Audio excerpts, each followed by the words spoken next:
This is a live Channels television event. Proud to be associated with you. And let me therefore join his wife, very lovely wife, Her Excellency Hajia Salamatu Gbajabiamila, the First Lady of the House of Representatives, in welcoming you all to this event this evening. Can we please give her a round of applause because of the sumptuous meals and the drinks that are going to be taken here today. And of course, I must also tell you that you must put on your dancing shoes because today we will dance at the end of it all. Permit me to recognize and announce the arrival of a distinguished chairman of this occasion. I'd like you to please join me in welcoming His Excellency Arebo Olusegun Oshoba, an astute politician and former governor of Old Ogun State. Can we please welcome him with a resounding applause? He's the distinguished chairman of his occasion. You're most welcome, sir. Can we please let's assign him to his seat and then we get started. Just as we are inching very close to getting started, permit me to recognize the presence of the First Lady of the Federal Republic of Nigeria, Her Excellency Dr. Aisha Buhari. Is being represented here at this occasion by Mohammed Sani Zoro, Senior Special Assistant to the President on Public Affairs and Strategy, Office of the First Lady of the Federal Republic of Nigeria. You're welcome, sir. Permit me to also recognize the former Minister of National Planning and Director General, National Institute for Legislative and Democratic Studies, Professor Abubakar Olarewaju Sulaiman. We'd like to welcome you, sir.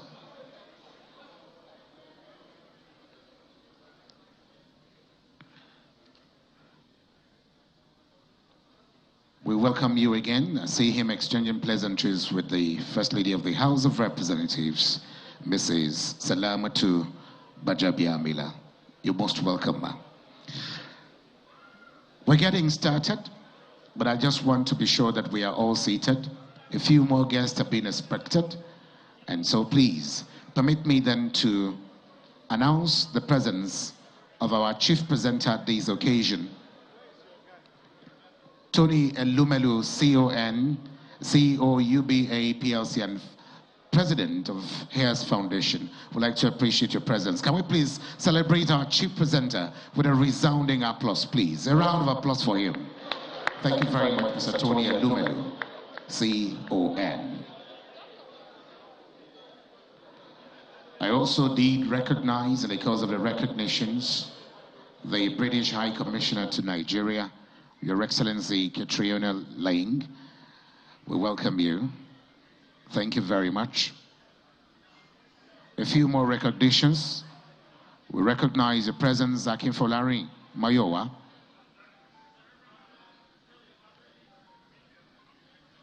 We recognize you, Honorable Kolade Akinjo, Member House of Representatives, Honorable Prince Akim Adeyemi. We also recognize you, your Chairman of the House Committee on Telecommunications. We also recognize your presence, Bamidele Salam, Honorable Anyekan Umana, Member House of Representatives representing Akwa Ibom State. We welcome you. Member of Parliament Oluwole Oke, we'd like to welcome you. Thank you very much for coming. Engineer Magaji Dao Aliu, we welcome you, sir. Honorable Martin Ovim, Chief of Staff to the Governor of Cross River State, we welcome you. Honorable Lego Idagbo, we'd like to welcome you. Thank you very much. Honorable Daniel Asukwo, we welcome you. Honorable Ibrahim Abdullah Dutse, we welcome you. Thank you very much. Having done these recognitions, I'm waiting to see that the chairman of the occasion is seated and so we can get started in earnest. Your Excellency, with your very kind permission, I also want to recognize the presence of Honorable Dr. Francis Otagbo, Member House of Representatives. Thank you for coming. Your Excellency, the Celebrant, Your Excellency, the Chairman of this occasion, Your Excellencies, the Deputy Governors of Kwara and Ogun State, respectively, Honorable Members of the House of Representatives here present, distinguished invited guests, ladies and gentlemen. In moving this occasion to the next level, I'd like to seek the permission of the chief convener of this event and our celebrant, the Speaker of the House of Representatives, Because of the exigencies of his office, he might not be able to wait for us to kickstart in earnest and has a flight to catch. And so I'd like to crave an indulgence for your permission to invite the chief presenter for the chief presenter's remarks. And our chief presenter is none other than Mr. Tony Elumelu, CON, Chief Executive Officer of United Bank for Africa and President, Heirs Foundation. Can we please invite him to the rostrum for his remarks with a very resounding applause, please? And I'd like to mention that this program is being televised live on Channels Television Network. Thank you very much. Please, another resounding applause for Mr. Tony Elumelu, CON. I can hear that applause.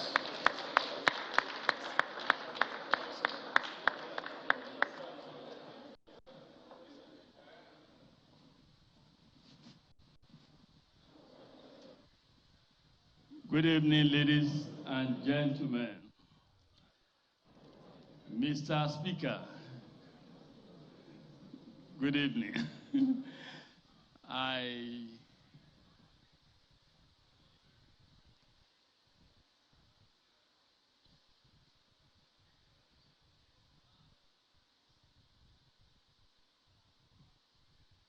Good evening and welcome, Your Excellency. I'm honored, privileged, and extremely happy to be launching this wonderful book by a man we all respect, a man we all adore, a man who inspires many of us. But not only does he inspire us, he has decided to put on paper his ideas, his experience for posterity, for good students of history, and to continue to inspire us as he has always done. Femi is one of us, age-wise, age bracket, but he's extremely astounding. He's extremely humble and very inspiring.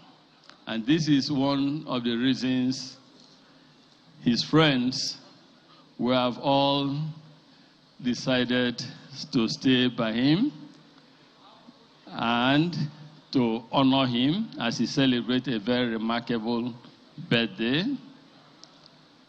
Femi and his wife are well admired by us because of their humility. We have many friends and people we have also studied and observed from afar, who, when they get to certain heights in life, they change.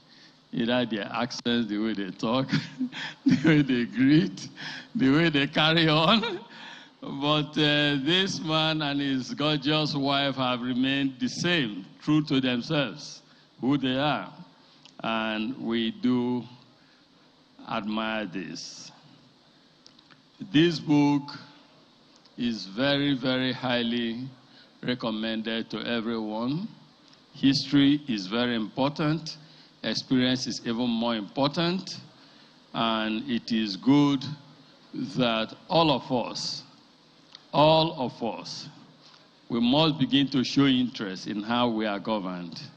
We must begin to show interest on how laws and policies that affect us every day are made.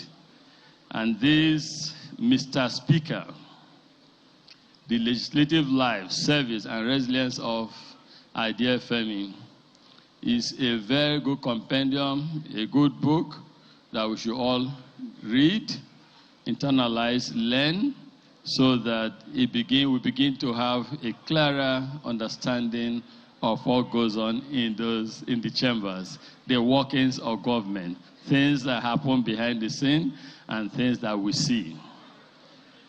I am very happy to have the honor and privilege of presenting this book to everyone here and our friends in social media, our friends in the virtual world who are not here with us.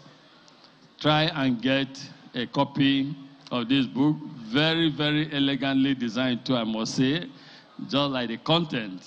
And I like this, Femi, this red tie, this red tie on white shirt, this red tie, it reminds me of something. So, ladies and gentlemen, let us buy this for our children, our families, our friends, our colleagues, and I like also what Femi has done by supporting our young ones. We have often said, he and I believe that the future of our country lies in the hands of our young ones. And in support of that, his commitment, I want to buy a copy each of this book for our 36 states, and I would like to arrange with our friend here, Dr. Mole, to see how we can have at least 100 copies in each of the libraries in 36 states of the country, plus the Federal Capital Territory. This is the least we can do to make sure that we enrich our history and knowledge of how the legislature works in Nigeria. Thank you, Femi, for sharing your thoughts in this form so that everyone will get further enlightened. And thank you, Dr. Omole. I will come to you too. That is a big statement.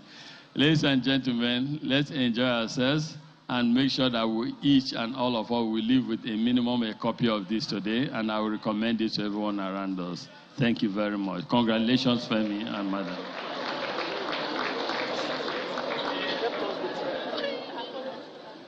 I'd like to plead with all of us seated in this hall. The chief presenter of this book has just spoken to us. Because there was so much noise at the background, I do not know if you heard the announcement. He is donating this book to the 36 states of the Federation and FCT inclusive, and he's recommended this book for all of us, our children, and those in the virtual business. Ladies and gentlemen, another resounding applause for Dr. Tony Elumelu, CON. Thank you so very much, sir. We appreciate you. Thank you very much for coming. Let me recognize very quickly as we move on, Mr. Chairman, of this occasion. I'd like to recognize the presence of the Deputy Speaker, House of Representatives. I'd like to recognize Your Excellency, Honorable Ahmed Idris Wase, who also doubles as the first Deputy Speaker of the ECOWAS Parliament. We welcome you, sir. Thank you very much for coming. Let me also recognize the presence of the representative of the Honorable Minister FCT, Malam Musa Mohammed. Recognize your presence. Is represented here by Honorable Lukman Agbola Dabiri, the Secretary, Economic Planning, Revenue Generation, and Public-Private Partnership, FCT. Thank you very much. Let me also recognize the Majority Leader of the House of Representatives. We recognize the presence, Honorable Al-Hassan Ado Dogoa, the Leader of the House. Thank you very much for coming. Let me also welcome very warmly to this event the Chairman, Progressive Governors Forum, Governor Kebbi State, Senator Abubakar Atiku Bagudu. I'd like us to please welcome him with a resounding applause. Thank you for coming, sir.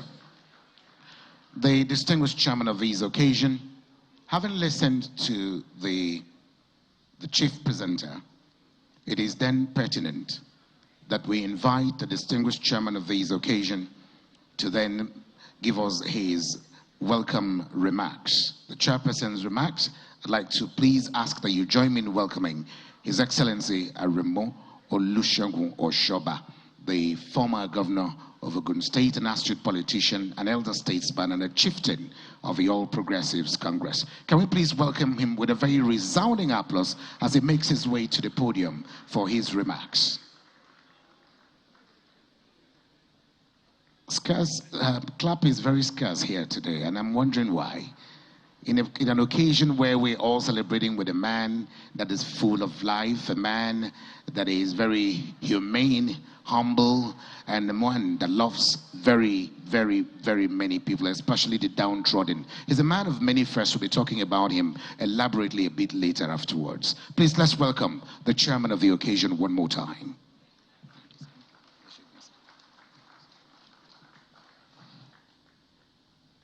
The celebrant of today, I think you allow me to give him the honor of being recognized first, and his wife.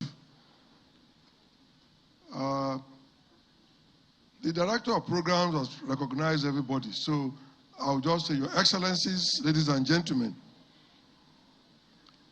I am not the book reviewer, so I will not take too much of your time, except to say that I'm happy to be here today for many reasons. Right Honorable Gbajabiamila is one young man that is very, very dear to my heart. I am an Ogun State indigene, but I grew up in Lagos. And we happen to be from Ologbo. I didn't know Mama is, Mama, I didn't see you, forgive me. You see, the mother is here, she's over 90 and looking radiant. Therefore, Baja, you are going to cross 100 by the grace of God. We both come from Ologbo, and I'm very proud of it. Because even though I'm not from Lagos, Lagos has been everything to me. For whatever I am today was made possible by Lagos. Campaign has not started. And Ashwadi is not here yet. It's going to come. But I want to appeal to everybody here. All those who have one or two or three of their families anywhere in Nigeria who made it in Lagos. I want to appeal to them to remember that when we get to the presidential election, because professionally, Lagos made me. Educationally, Lagos made me. And this is the time for us now to show gratitude to Lagos. And I hope you will all accept my appeal that at the right time, that's Ashwaju coming in. Is that not Ashwaju coming in? Is that not Ashwaju? Is that Ashwaju? Is it the one? Ọmọ olódò dẹ. Aṣọ ọ̀gbọ́dọ̀ gbé o. Please welcome as stand up on the day when the election was stand up for the champion. Take it from me, everybody. Stand up. For the champion, stand up, stand up, stand up. For the champion, stand up. Welcome our presidential candidate, Ashwaju Bola Ahmed Tinubu Ombolodode. Thank you very much, everybody.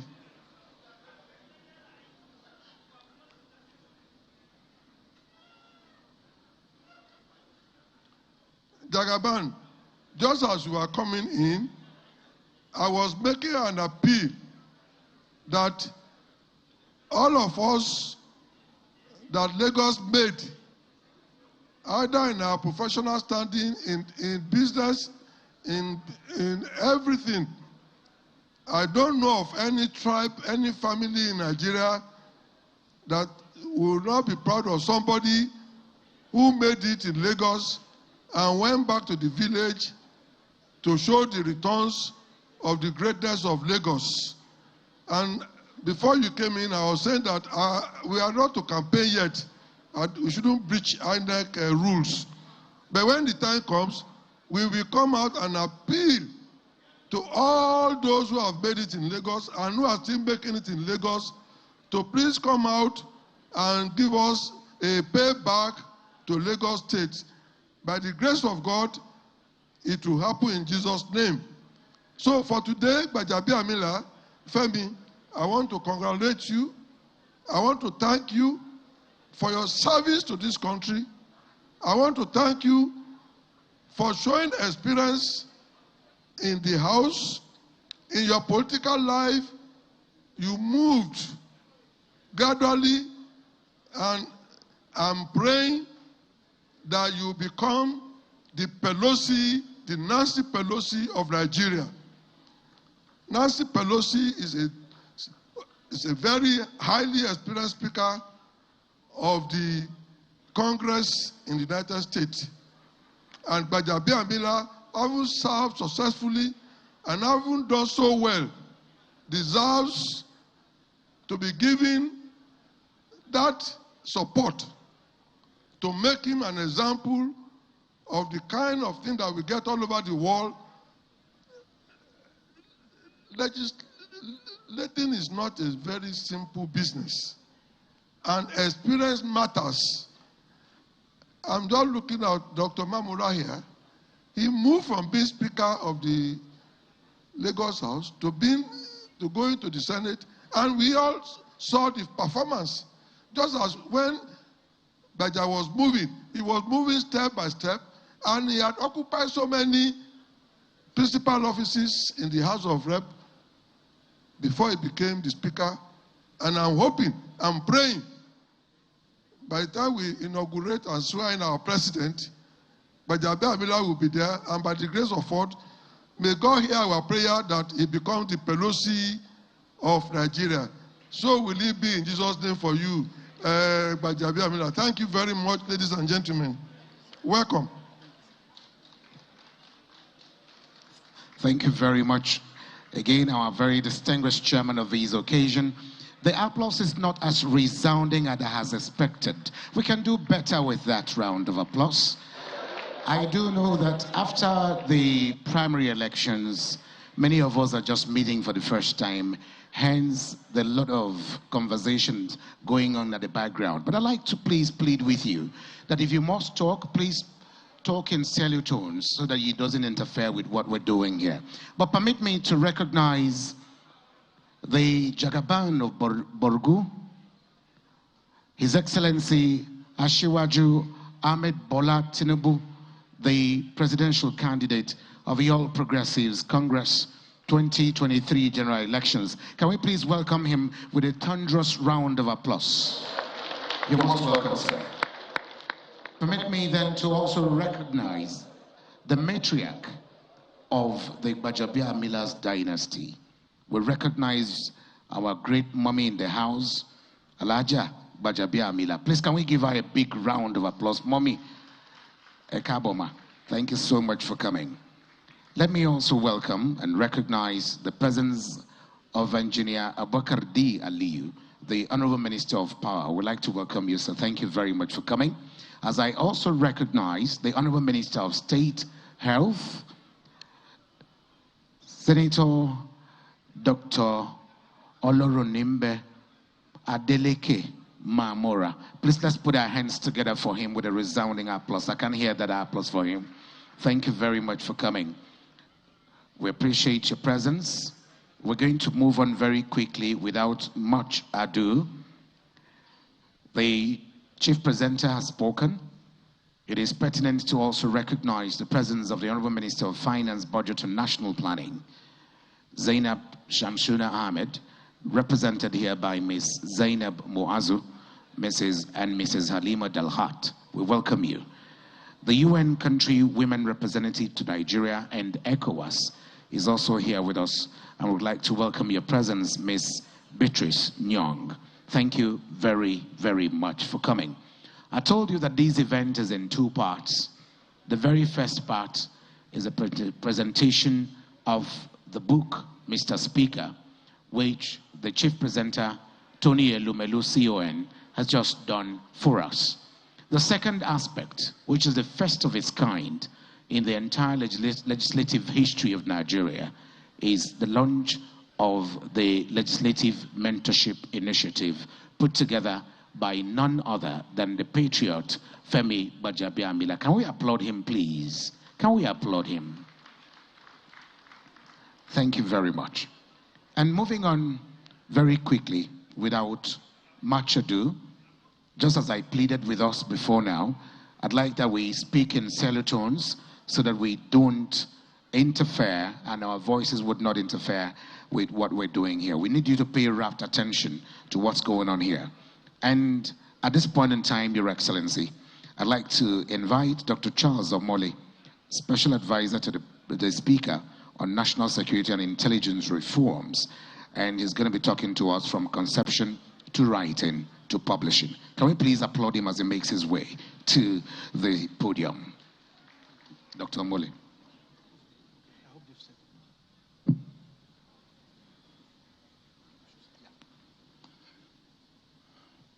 Standing on existing protocol, I want to briefly set the tone for how the project that birthed this book was consummated. You know, Nigeria, we have a very rich tradition of oral history. We pass information and facts from one generation to the other verbally. But the problem with the oral history tradition is that a lot is lost in translation. People mix facts with their own sentiment. And down the line, we never know what the true facts are.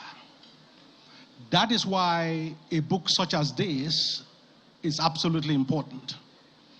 A lot has taken place in the Ninth Assembly and the preceding assemblies as well, that we feel is best to capture this in history. We put in a memorable form intricacies and different dramas that have taken place in the National Assembly in the last 20 years.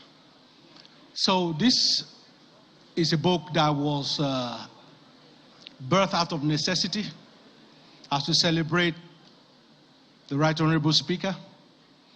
But don't take my word for it. We want to show you now what some notable Nigerians have to say about Mr. Speaker. Technical team, over to you.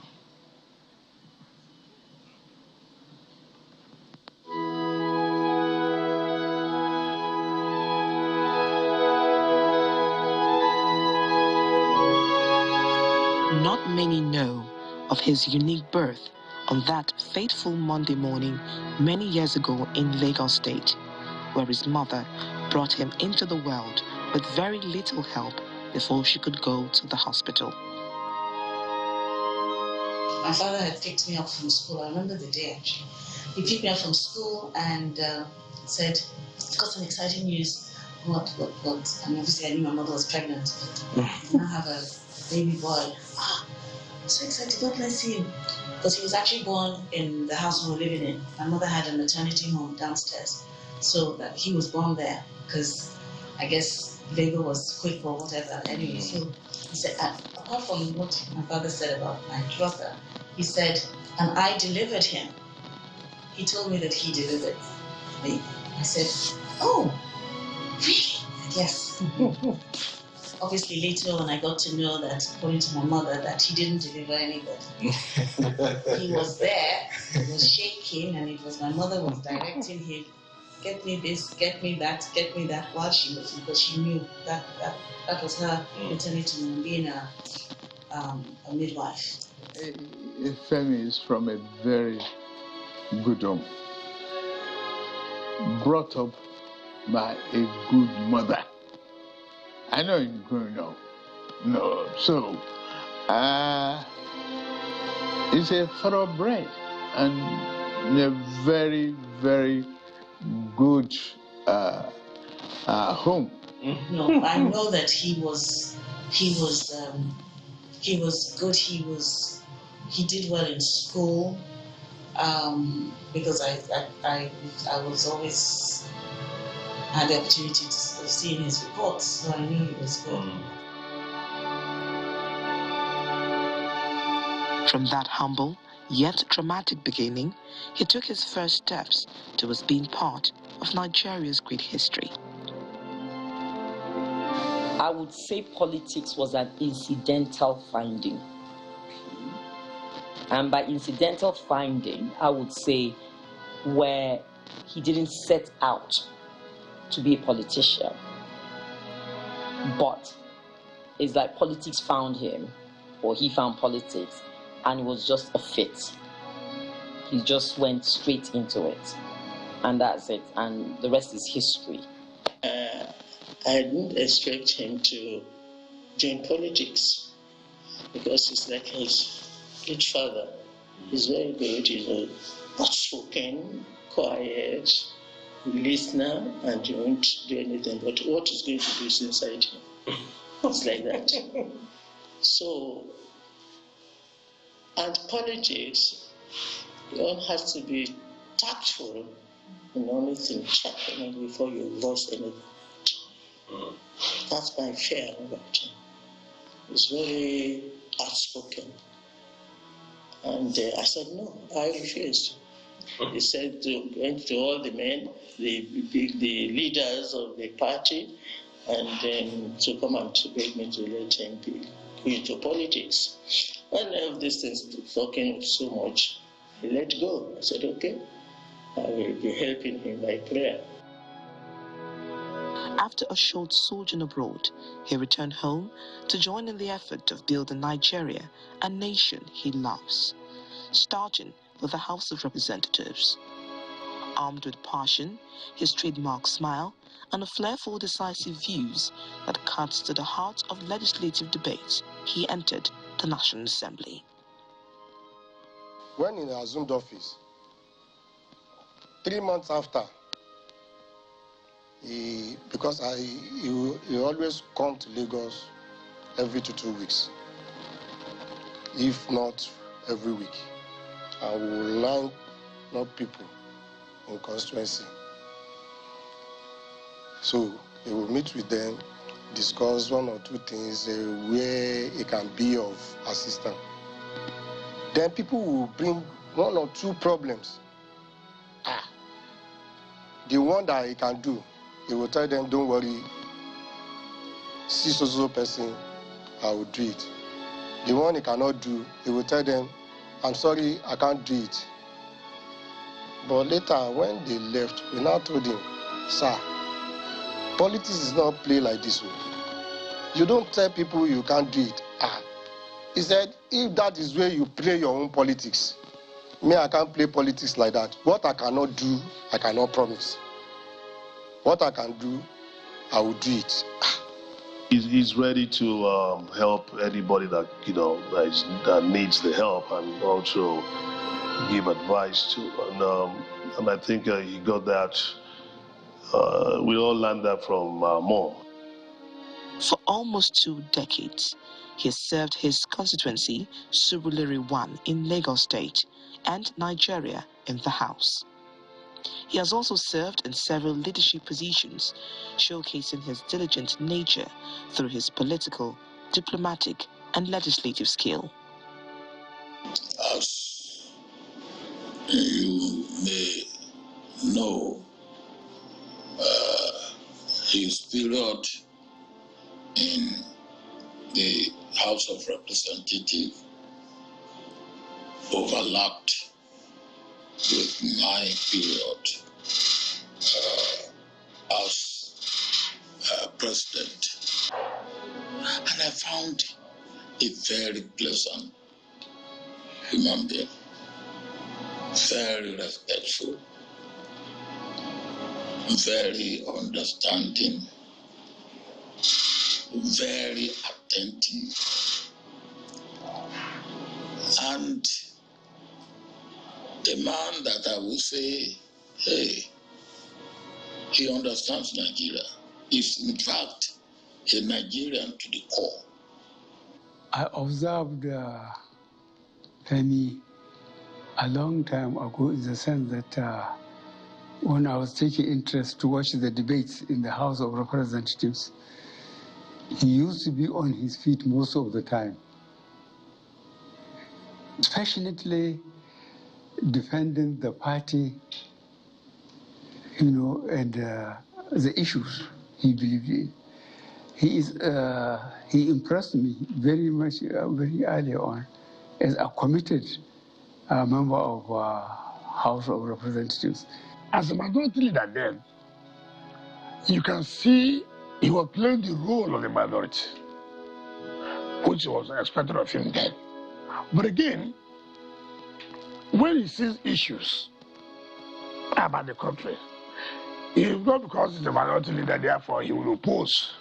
No, he looks at it as, for what I've seen, look, this has nothing to do with party. This has to do with the country. Even though he also plays his role as a minority leader, of course, you cannot every time hook, line, sinker, accept anything that's been brought by the ruling party.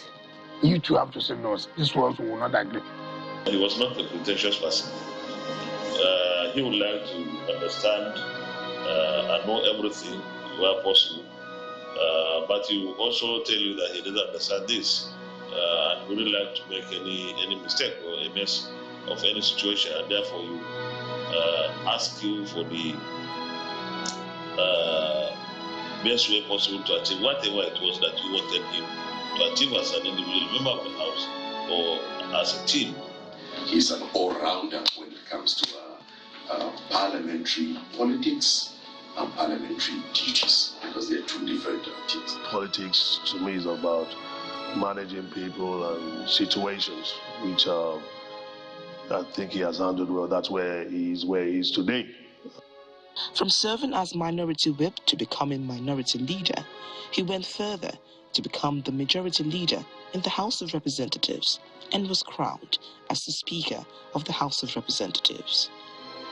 Do solemnly affirm that I will be faithful. That I will be faithful and bear true allegiance. And bear true allegiance to the Federal Republic of Nigeria. To the Federal Republic. I believe he had a purpose for contesting for speakership in 2015. The fact that he didn't get it does not kill that passion, that reason that motivated him in the first instance to seek that office.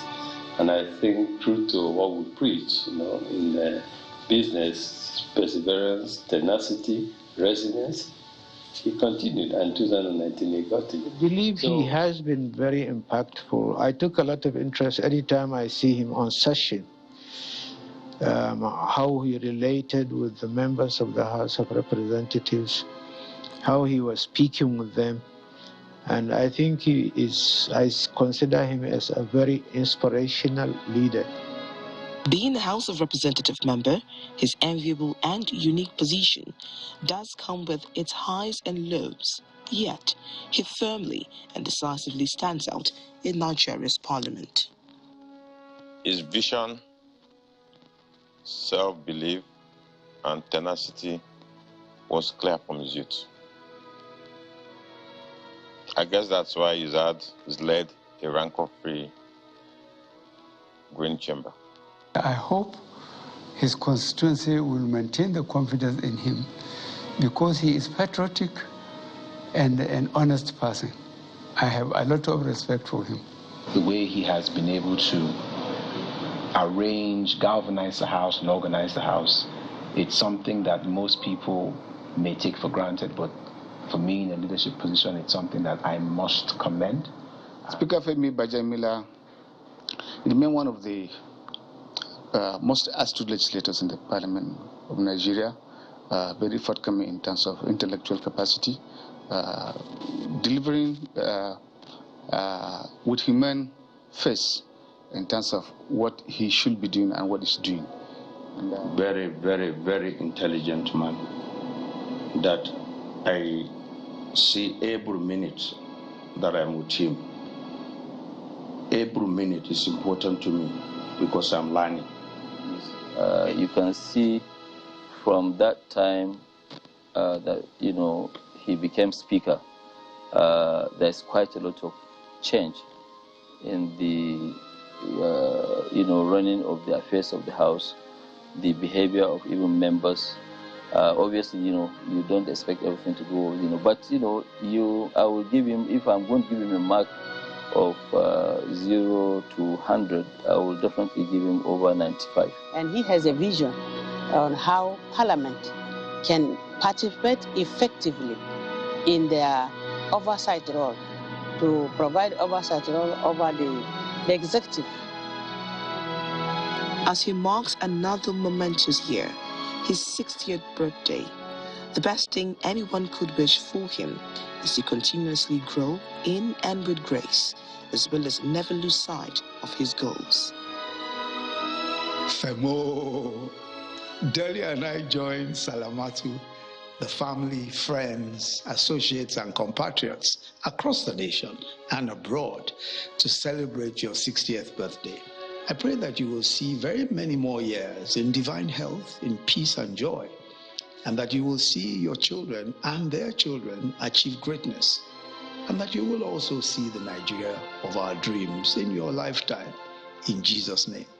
Happy birthday, my brother. God bless you. I wish Femi, my friend, our speaker, our number 4 citizen, greater successes in all his future endeavors. I will wish him long life. I will wish him good health. No doubt you've achieved what many others will have dreamed to achieve, but not. But your accomplishment, your character, your determination, the quality of your being is well reflected in what you do. Don't stop it. Just continue with strong determination, simplicity, consistency, and a dream of a larger position in this country and in Africa as a whole. Very many happy returns of the day, maybe another 60 more years to make it 120. My prayer is that you enjoy this evening of your life in good health, in sound mind. You enjoy it in peace. You enjoy it in prosperity. And most importantly, what you leave behind is a great name for your family and all that is associated with and to you. So I wish him a very, very happy birthday in good health, with long life and God's continued blessings. The blessings of Almighty God will continue to reside with you, and it will bless your new age. He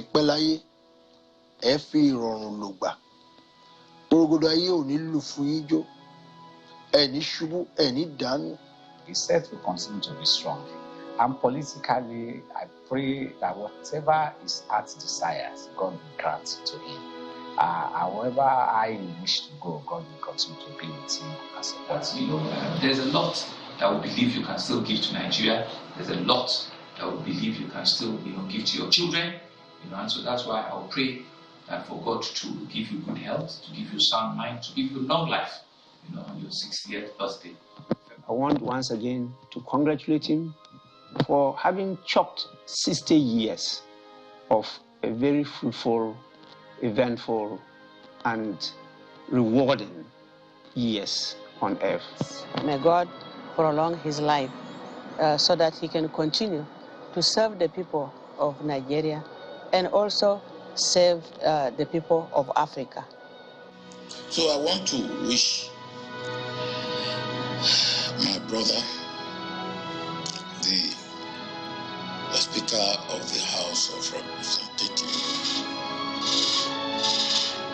Honorable Gbajabiamila, at 60, very happy birthday and many happy returns. And I will say, Otinshi, Eko Mashi, Mayiware Padao. Happy birthday to a gentleman, a voice of the people, a leader many times over, our sparkling speaker. Happy birthday, Mr. Speaker. And so that's why I will pray that for God to give you good health, to give you sound mind, to give you long life, on your 60th birthday. I want once again to congratulate him for having chopped 60 years of a very fruitful, eventful, and rewarding years on earth. May God prolong his life so that he can continue to serve the people of Nigeria and also serve the people of Africa. So I want to wish my brother, the Speaker of the House of Representatives, Honorable Gbajabiamila, at 60, very happy birthday and many happy returns. And I will say, Otishi, Ekomashi, Mayiware Padao. Happy birthday to a gentleman, a voice of the people, a leader many times over, our sparkling speaker. Happy birthday, Mr. Speaker.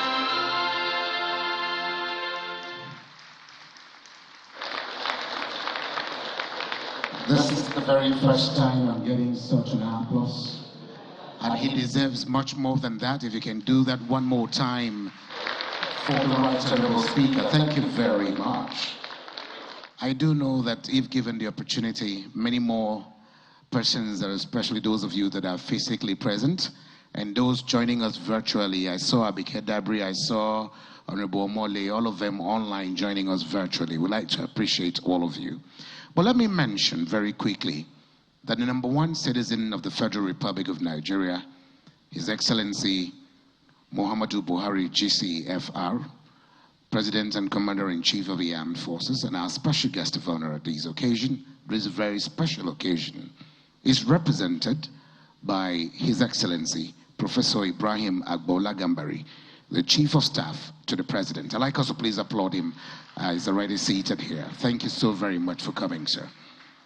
Moving on very quickly, I'd like you to please spare me a few minutes to run through this list of recognitions. I'd like to recognize that Alhaji Aliko Dangote, the President and CEO of Dangote Conglomerate, is represented here this evening by Fatima Wali Abdurrahman, the Senior Advisor to the conglomerate. Please, can we put our hands together for her, please? Celebrate. These are persons we need to celebrate. Aliko Dangote, GCON. Thank you for coming. We also recognize your presence, Comrade Isa Aremo, MNI, the Director General, Michael Imodu, National Institute for Labor Studies. We'd like to welcome you. Thank you very much for coming. Alhaji Dahiru Mangal, represented here by the former head of civil service of the Federation, Bukar Goni Aji. We'd like to recognize the presence one more time. A round of applause for him, please. We have with us the representative of the APC National Woman Leader, Dr. Betta Edu, represented here by Priska Chinanso Mwago. We thank you very much for coming. Jake Ekpele is Chairman, Albino Foundation and People with Disabilities. We'd like to welcome you very specially. As we also recognize Your Excellency Ambassador Dr. Fatima Mohamed Goni, National Chairperson, Grassroots Mobilizers for Buhari Obasanjo. We thank you very much for coming. We'll keep the recognitions at bay at this point, as we also recognize very quickly the presence of Honorable Nenna Elendu Ukeje, former member House of Representatives. Samson Etodo is Executive Director, IAGA Africa. We'd like to welcome all of you. Moving on very quickly, Mr. Chairman of this occasion, with your very kind permission, we'll having taken some recorded goodwill messages.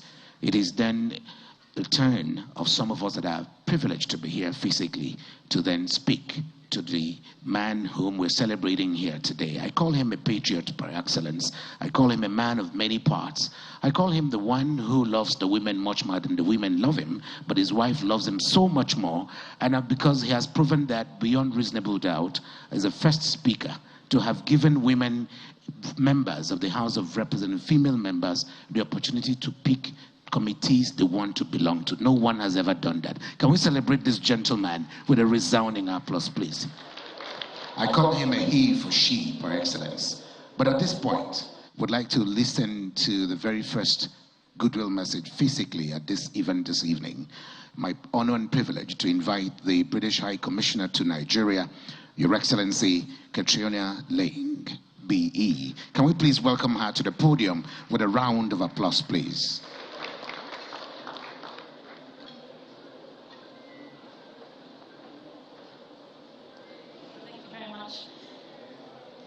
Good evening, everybody. Mr. Speaker, the many excellencies here, I hope you'll allow me to stand on existing protocol.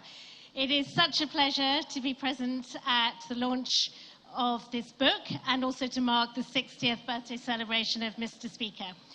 Mr. Speaker and I have a great working relationship since he was elected to the position in June 2019. The British High Commissioner is a long-term partner of Nigeria's democracy. And just this week, my Prime Minister met President Buhari at the Commonwealth Heads of Government meeting, and my Prime Minister passed on his recognition of Nigeria's staunch defence of democracy. And of course, at the heart of a democracy is a good parliament. And I'm very happy to say I think Nigeria has one of the best. And we work in strong partnership with the Nigerian Parliament to help on passing pieces of legislation. Just a few examples, we worked on the climate change bill and the health insurance bill, the audit bill. And we've also been working with the National Assembly during the drafting stage of the electoral bill through our Deepening Democracy in Nigeria programme. And of course, that culminated in the very welcome passing of the Electoral Act. So huge and important collaboration from two countries that believe in democracy. Secondly, I want to commend the Speaker for his initiatives to promote political leadership of women. You are a true he for she and a champion in the National Assembly, and you've been really instrumental in promoting female leadership. We were very happy to work with you in September 2021 on the Speaker's Paving the Path Forum on women's participation in political leadership, which brought together 250 women to chart a path forward. I'm sad to say we had a bit of a setback recently, as people know, but I'm counting on you, Mr. Speaker, to get us back on track and to put women where they need to be in senior political representation. And then finally, I just want to say a word on how much I admire your initiative that you've put forward to the Speaker's Legislative Mentorship Initiative to develop the future legislators, which we must do. It's a fantastic initiative which will help young people get onto this pathway. And we are exploring how we in the British government can provide some support to this. I'm really looking forward to reading the biography. I know it's going to be an important part of my bookshelf, and I really commend you for putting that together to help us capture the rich experience that you've had in charting and supporting Nigeria's democracy. Mr. Speaker, a very happy 60th birthday. Thank you. Thank you. Thank you very much. For me, she's spoken on behalf of the entire government of the United Kingdom here in Nigeria, especially the Prime Minister Boris Johnson. Well, thank you. Moving on very quickly, I'd like to then invite a man who's made so many people. He's a kingmaker. He discovers talents from diverse places and gives them opportunity to serve as leaders in various capacities. Very distinguished ladies and gentlemen, the very first that has made this mark, making Lagos a hub, not just a hub, commercial nerve center, and also he was the very, very pioneer that laid the foundation for the modern Lagos. Ladies and gentlemen, I ask you to join me in welcoming, to the podium His Excellency Asiwaju Ahmed Bola Tinubu, the APC presidential flag bearer, Jagabam Borgu, as he makes his way to the podium for his goodwill message. Can we hear that applause for the APC presidential flag bearer? Hello, Chief. If you intend to give him a round of applause and a standing ovation, you can do jolly well that. Thank you very much. Your Excellency, sir. Your Excellency, Mr. President, represented by our Chief of Staff, Ibrahim Gambari,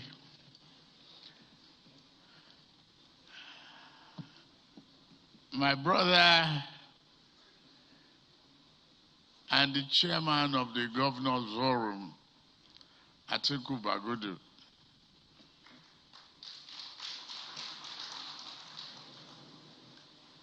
who standing ahead of my arrival, we conspired to be here together, but I was late. I say thank you. The Arema 1, the Oshoba, Arema, Segun Oshoba. Thank you for reminding of Lagos members of the need to pay tithe. Because we house many people of all diversity. The microcosm of this country is Lagos.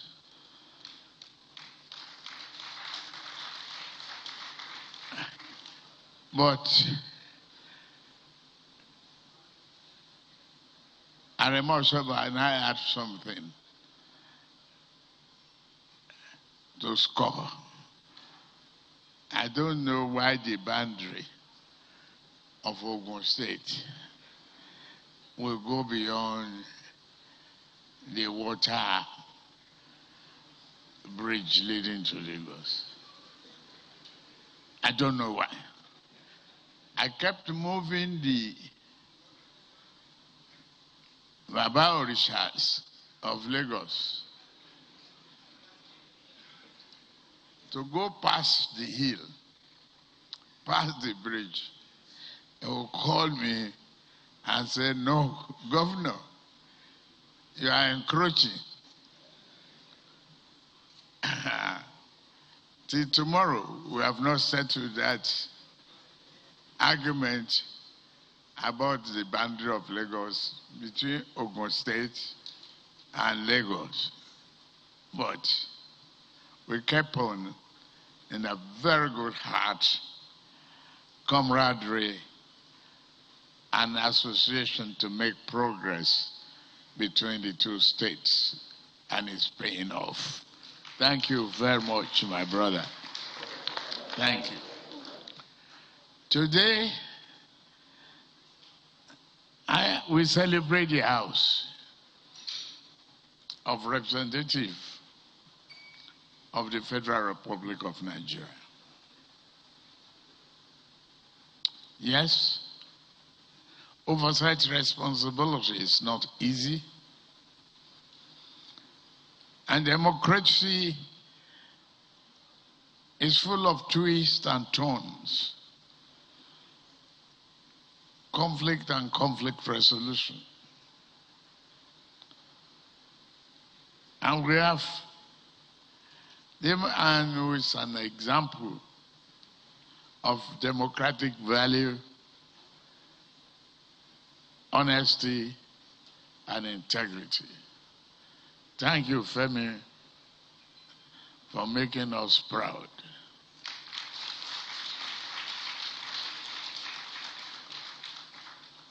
Myself in particular, I discovered Femi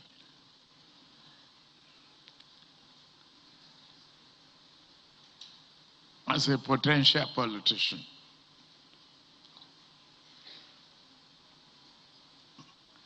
At a stage, he was reluctant.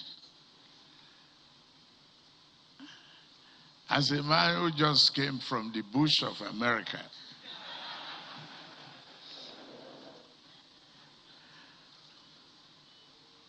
and he was terrified in fear of the area, political Surulere. Mama was not sure.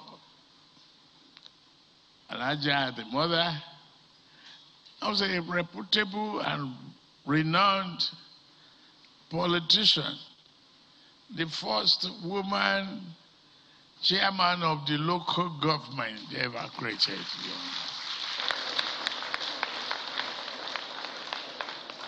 But I just didn't bother to go to Mama. Femi, go start. We have a state and a nation to build together. If it knock you down, don't stay down. I can't stand this rubbish and nonsense. And my saying is, if you want to wrestle with the pig, be ready for your clothes getting dirty. You will have to live with the mud, the roughness of politics. It's rough, and very rough in Africa, for that matter. And when he started, Femi will run down to me. They've snatched my councillor. They didn't give me a share of local government structure. They said, can you share people? Won't you live with it? Face your own lane. The thing I admire about that, and about him, you see, we will complain from morning for hours. We say, please help me do it. Help me change this. It's lack of recognition. And each time I say, you'll be recognized, just go and do what the people want. Later on, he got used to it. But he would never stop Femi from complaining on behalf of one candidate or the other. And not to waste your time, as a minority leader, he consults and is always there to see the thinking of opposition that we must bring a revolution to the House to be able to defeat the PDP. And then he will brainstorm for any length of time that you want a lecture about political strategy. When it was challenged for the position of the speaker, I think after our merger, he worked really tirelessly. Femi's workaholic.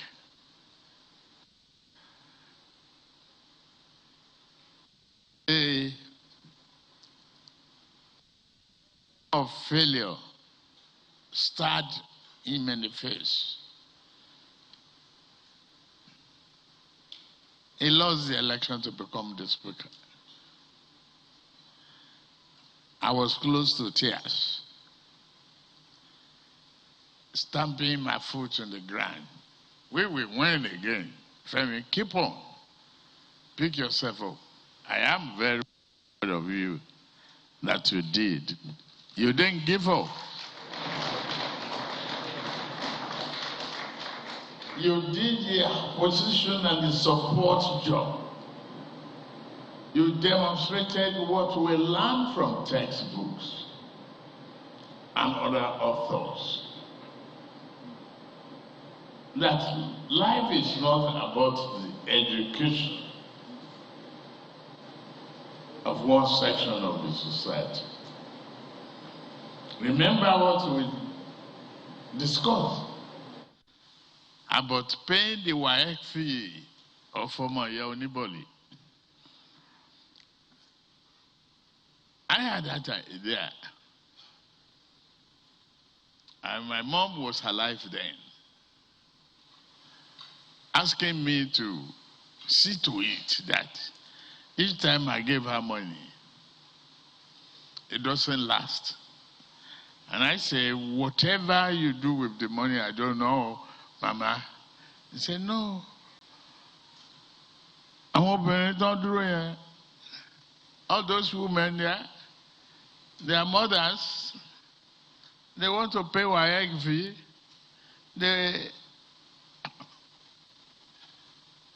And Femi was the first set of people I consulted that pain. Are we going to say the children of the poor are not deserving to become governors, doctors, and engineers?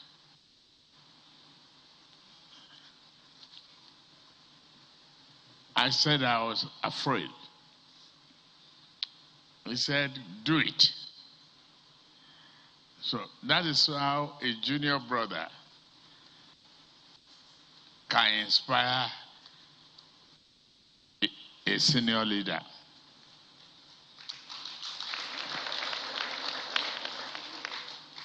Femi, with your determination, grit, you are a contributor to our democratic growth. Thank you. Character, a great. If mentorship is about charting a path to success, you've done a good job. And I say proudly, proudly, proudly, thank you, thank you. May God, what you did during my primary is a story for another day. I'll spend more time, too many times, and people might be bored. They might be envious too. They might be jealous. I won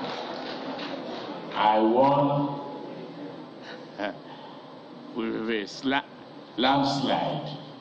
I thank you. I could see his deputy sitting down there too.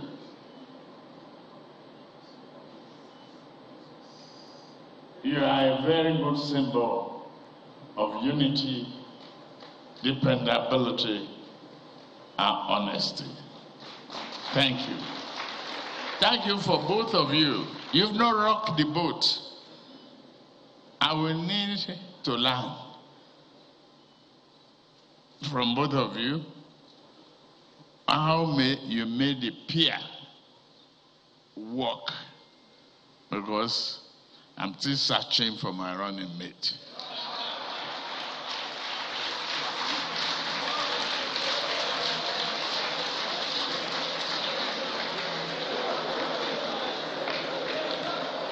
Can we give Jagaban a round of applause one more time?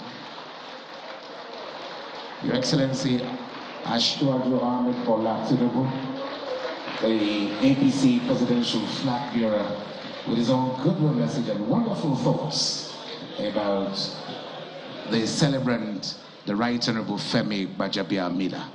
Thank you so much. Please take your seats and let's have some quiet, because so much more is being said about the celebrant. And Your Excellency, you would agree with me that you have become a topic, and very soon the universities will begin to treat you as a topic, because there's so much that you have gained and have achieved in the 4 years counting as the Speaker of the House of Representatives. Can we have another round of applause, please? Thank you very much. Moving on very quickly, I'd like to recognize the presence of the Secretary to the Government of the Federation. I'd like to recognize your presence, Boss Mustafa Esquire. Please let's welcome him with a round of applause. Thank you for coming, sir. We appreciate you. Moving on very quickly, the next goodwill message is going to be coming from a very close associate of the Speaker, House of Representatives. When I tell you that he loves the women, I think the women love him more. I'd like to then invite a lady at this point in time to make the difference. Let's please invite Honorable Nnenna Ukeje, former Chairman, House of Representatives Committee on Foreign Affairs. Honorable Nnenna Ukeje, please come to the podium. And whilst we're waiting, we'd like to just remind you that this event is in 2 parts, and in 3 actually. Is the birthday, but the birthday is not what we're celebrating as such. But of course we have 2 distinct books. The first book is the book that is titled Mr. Speaker. And the second is the Legislative Mentorship Initiative, the first of its kind in Nigerian legislative history. Can we please welcome Honorable Nnenna Ukeje with a round of applause then. Thank you very much. Your Excellency, the President of the Federal Republic of Nigeria, ably represented, the very many excellencies here this evening, may I have your permission to stand on existing protocols as already established. It gives me great pleasure to stand here this afternoon to celebrate my friend, my brother, my leader, and my teacher. And at one point, my not-so-friend. As a young parliamentarian, I came in after Femi had already become the opposition leader. And Femi had so much passion. Femi worked the House of Representatives like nobody could. Femi was a master wordsmith and a troublemaker. At the time, I have always been of the PDP. Femi was at the time in the opposition. And Femi did more to ensure that Nigerians fell out of love with the PDP than most people. Because on the floor of the House of Representatives, Femi would pound us every day. He did it every day with passion, with conviction, and even those of us who were in the ruling party sometimes found ourselves believing Femi's propaganda. Of course, when they won and they were not in the opposition anymore, it was very difficult for Femi to lose the toga of the opposition. And so sometimes Femi would stand and would have to remind him that Femi, the view is not so good from the passenger seat. And so we both had that type of relationship where there was brickbats, but through it all, Femi was, is, and is a great friend. I wasn't surprised that Femi made Speaker.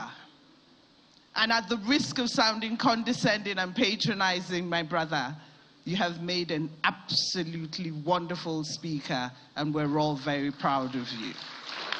So on this day, as you mark your 60th birthday, I'm sure that you look back at the days where you've played both sides of the aisle. Not many parliamentarians have the opportunity of being the opposition leader and driving the ruling party. And so you have done both very effectively. You're an across-the-aisle legislator, you're a bridge builder, you're a friend to many, and you're a person who has mentored young parliamentarians. I have absolutely no doubt that today, all and sundry, high and low, gather in this room to celebrate this one man. Today we heard you were reluctant to become a politician, but you took to it like a duck to water. And I wish you the absolute very best. And I hope that the House continues to shine and grow under your tutelage. And I hope that you continue to do what you know how to do best, unify this country for the absolute very best of us and our children. Thank you very much indeed.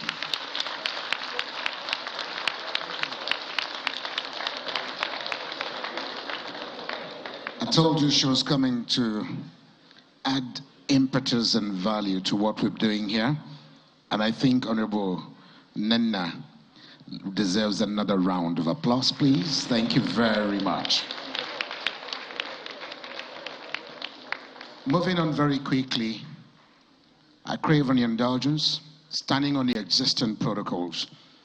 I didn't make bold to invite the special guest of honor at this occasion, His Excellency President Muhammadu Buhari, GCFR, Commander-in-Chief of the Armed Forces of the Federal Republic of Nigeria, ably represented here this evening by Nigeria's former permanent representative to the United Nations, as well as the Chief of Staff to the President of the Federal Republic of Nigeria, a teacher per excellence. Please join me in welcoming His Excellency Professor Ibrahim Agbola Gambari, CFR, as he comes forward for the President's speech.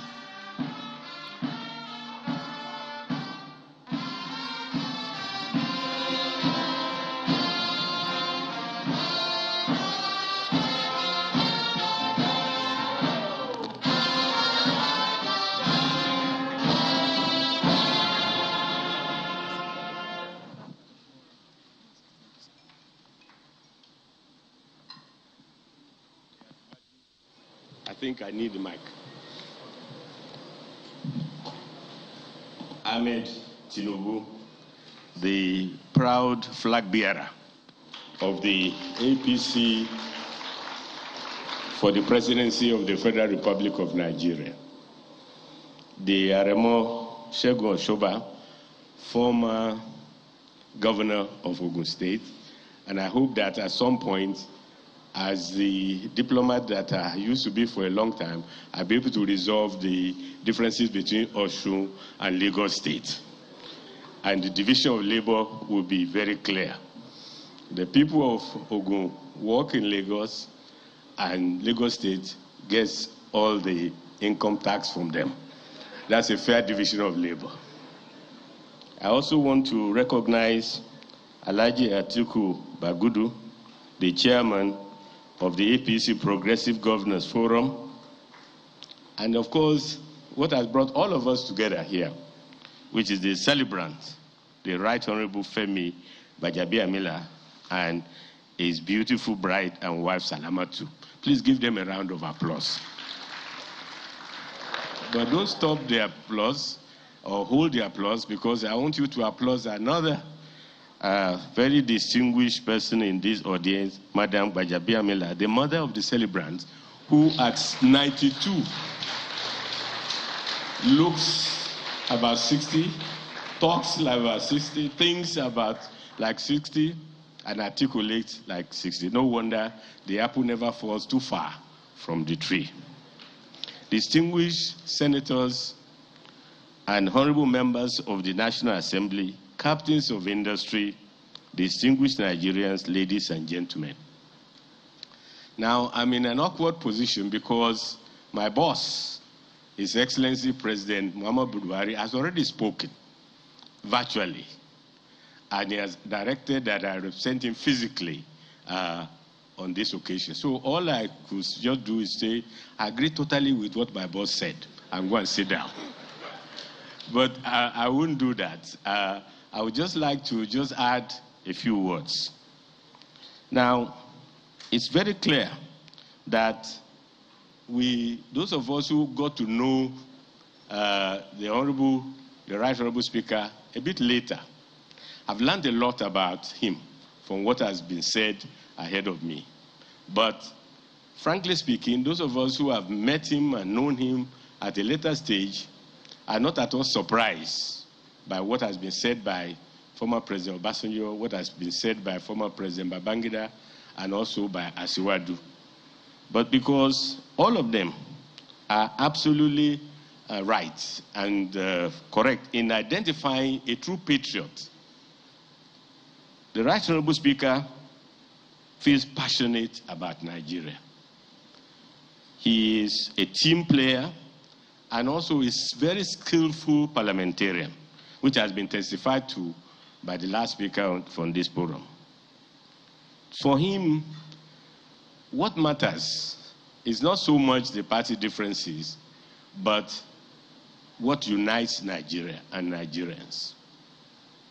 And that is why he is a passionate advocate for a peaceful, democratic, united, and prosperous Nigeria. And no amount of parliamentary maneuvers or differences between parties will derogate from that commitment for him.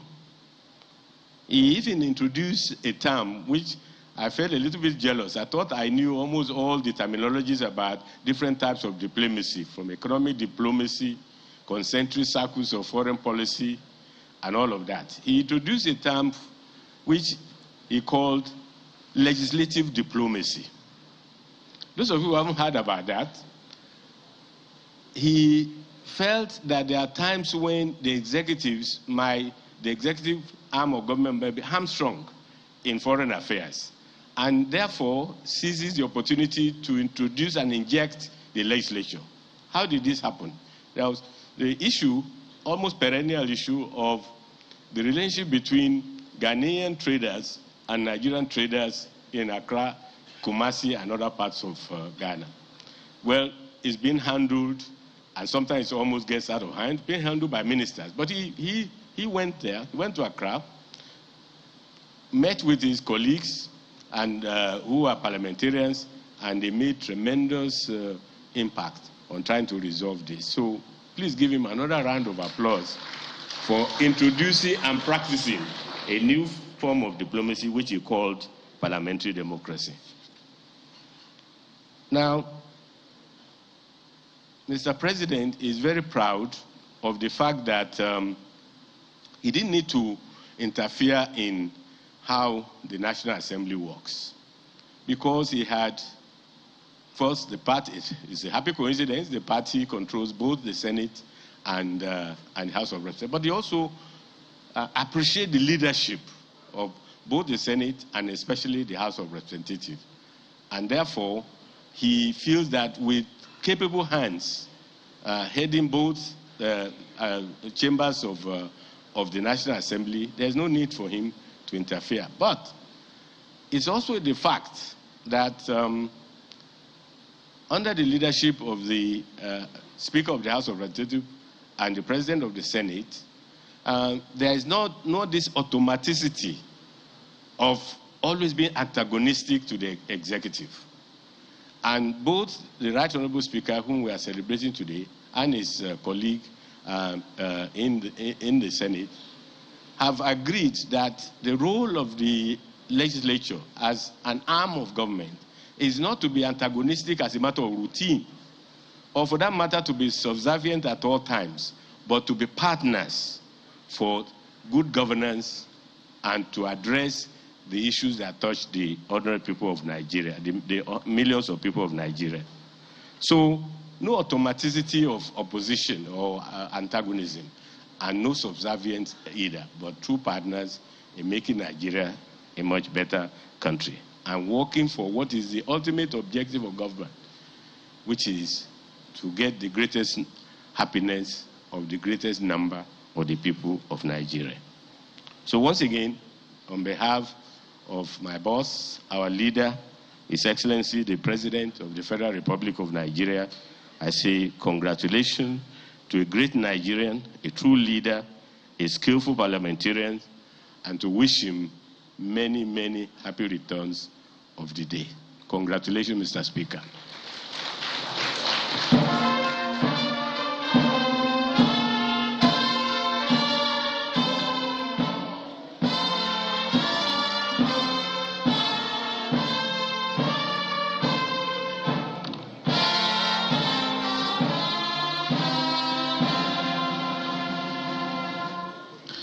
Thank you very much. President Muhammadu Buhari, GCFR, speaking through his Chief of Staff at this auspicious occasion. We'd like to appreciate you and also announcing the presence of the Chairman, Nigerian Governors Forum and Governor of Ekiti State, Your Excellency, Dr. Kayode John Femi. Let's please welcome him with a resounding applause. Thank you so much for coming. I'd also like to recognize very quickly the presence of Chief Executive Officer, Nigerian Upstream Regulatory Commission, Gbenga Komolafe. We'd like to appreciate your presence. As I recognize the presence of MD NDIC, represented here by the Executive Director Operations of NDIC, Mustafa Ibrahim, as well as having the Minister of State Budget and Planning, represented here by Rajab Abdurrahman Naibi. We'd like to welcome you. Thank you so very much for coming. It is at this point, can we have one house, please? Thank you very much for your kind attention. It is at this point in time that I crave an indulgence and plead for your kind understanding that the celebrant of today, knowing that he has quite a lot of guests seated in this auditorium, would like to address us very quickly just as we move on.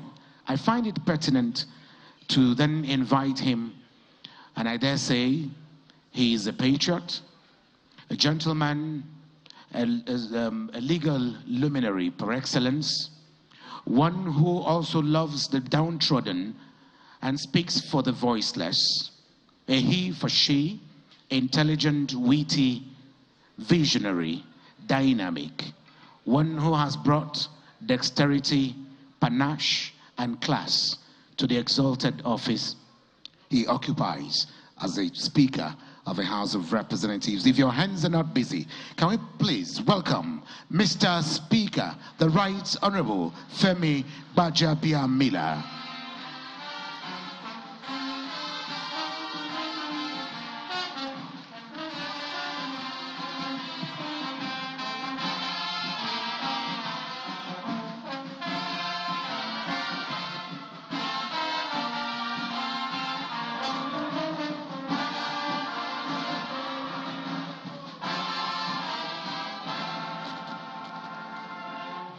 Thank you very much.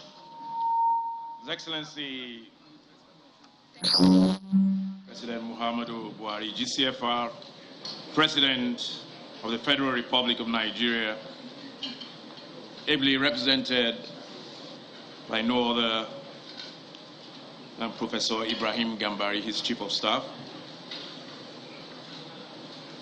His Excellency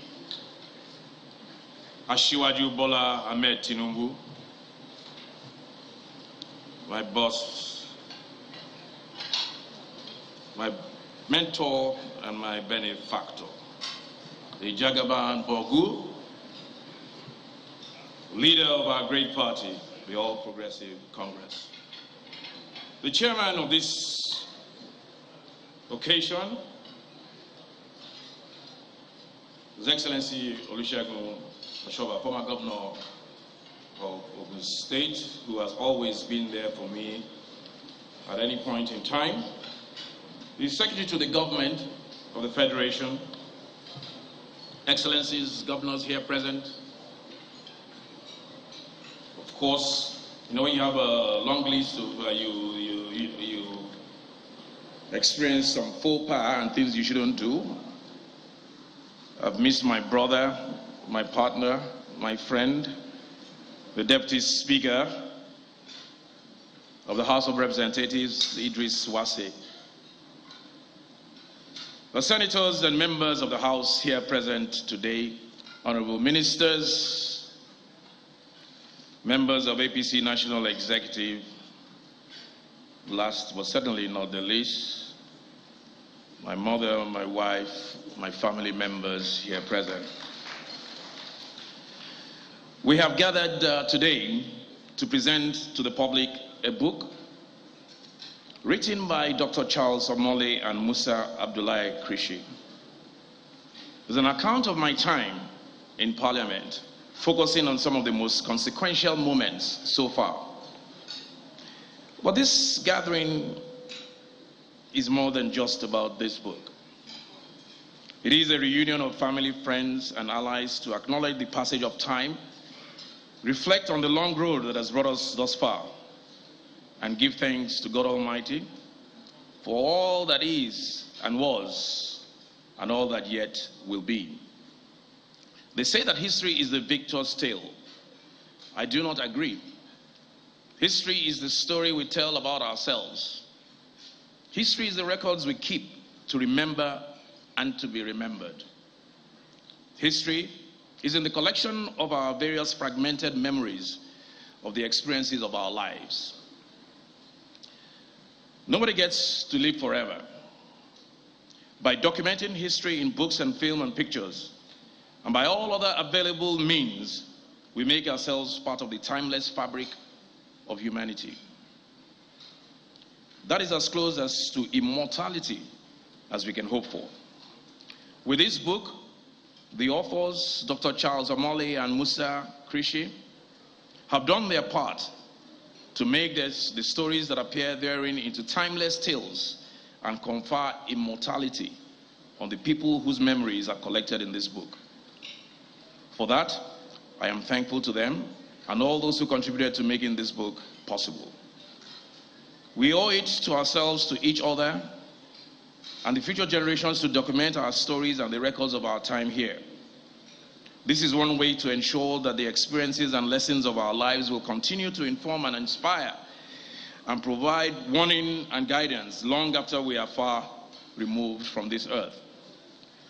Our lives are a gift, and all our stories are important simply because we are. Therefore, it is just as important that we try to tell our own stories for their own sake. And I hope that if nothing else, the work that the authors have done here will inspire many of you to begin writing your own history. I once again want to thank all those who have one way or the other,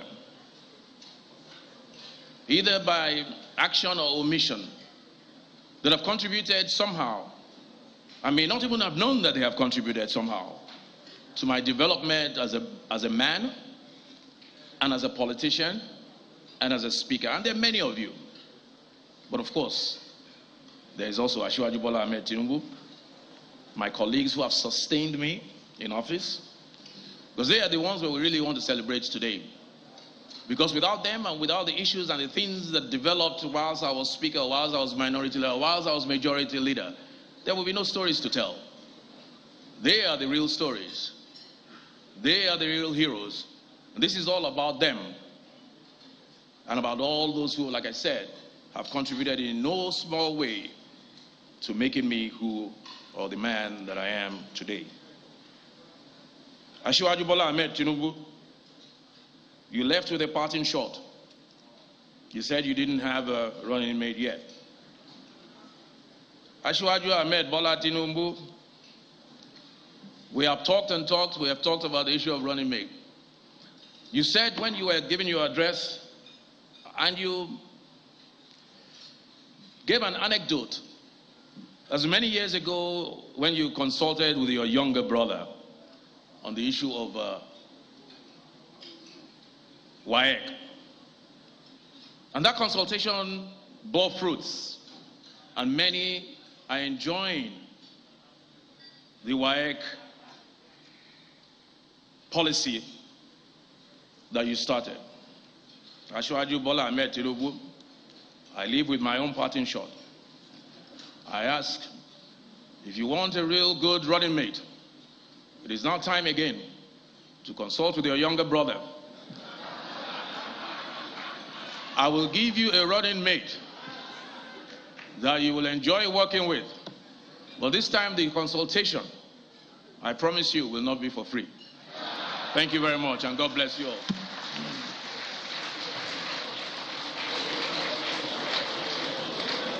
In my part of the world, it would have been a standing ovation for the Right Honorable Speaker of the House of Representatives. Congratulations, sir. Thank you so very much. We appreciate you. Honorable Speaker, Bashofin of Yoruba Land, the Supreme Legislature of Yoruba Land. Can we make that applause a lot louder than that for him? Thank you very much. And thank you very much indeed.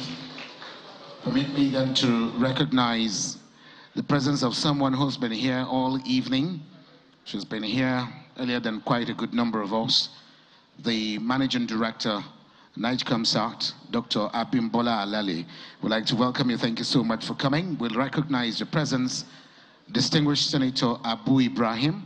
We recognize the presence, Honorable Stella Okotete, Executive Director, Business Development of Nigerian Export and Import Bank, NEXIM, represented here by Barrister Onyabo Peace Owe, a Governing Council and member of a Content Development and Monitoring Board.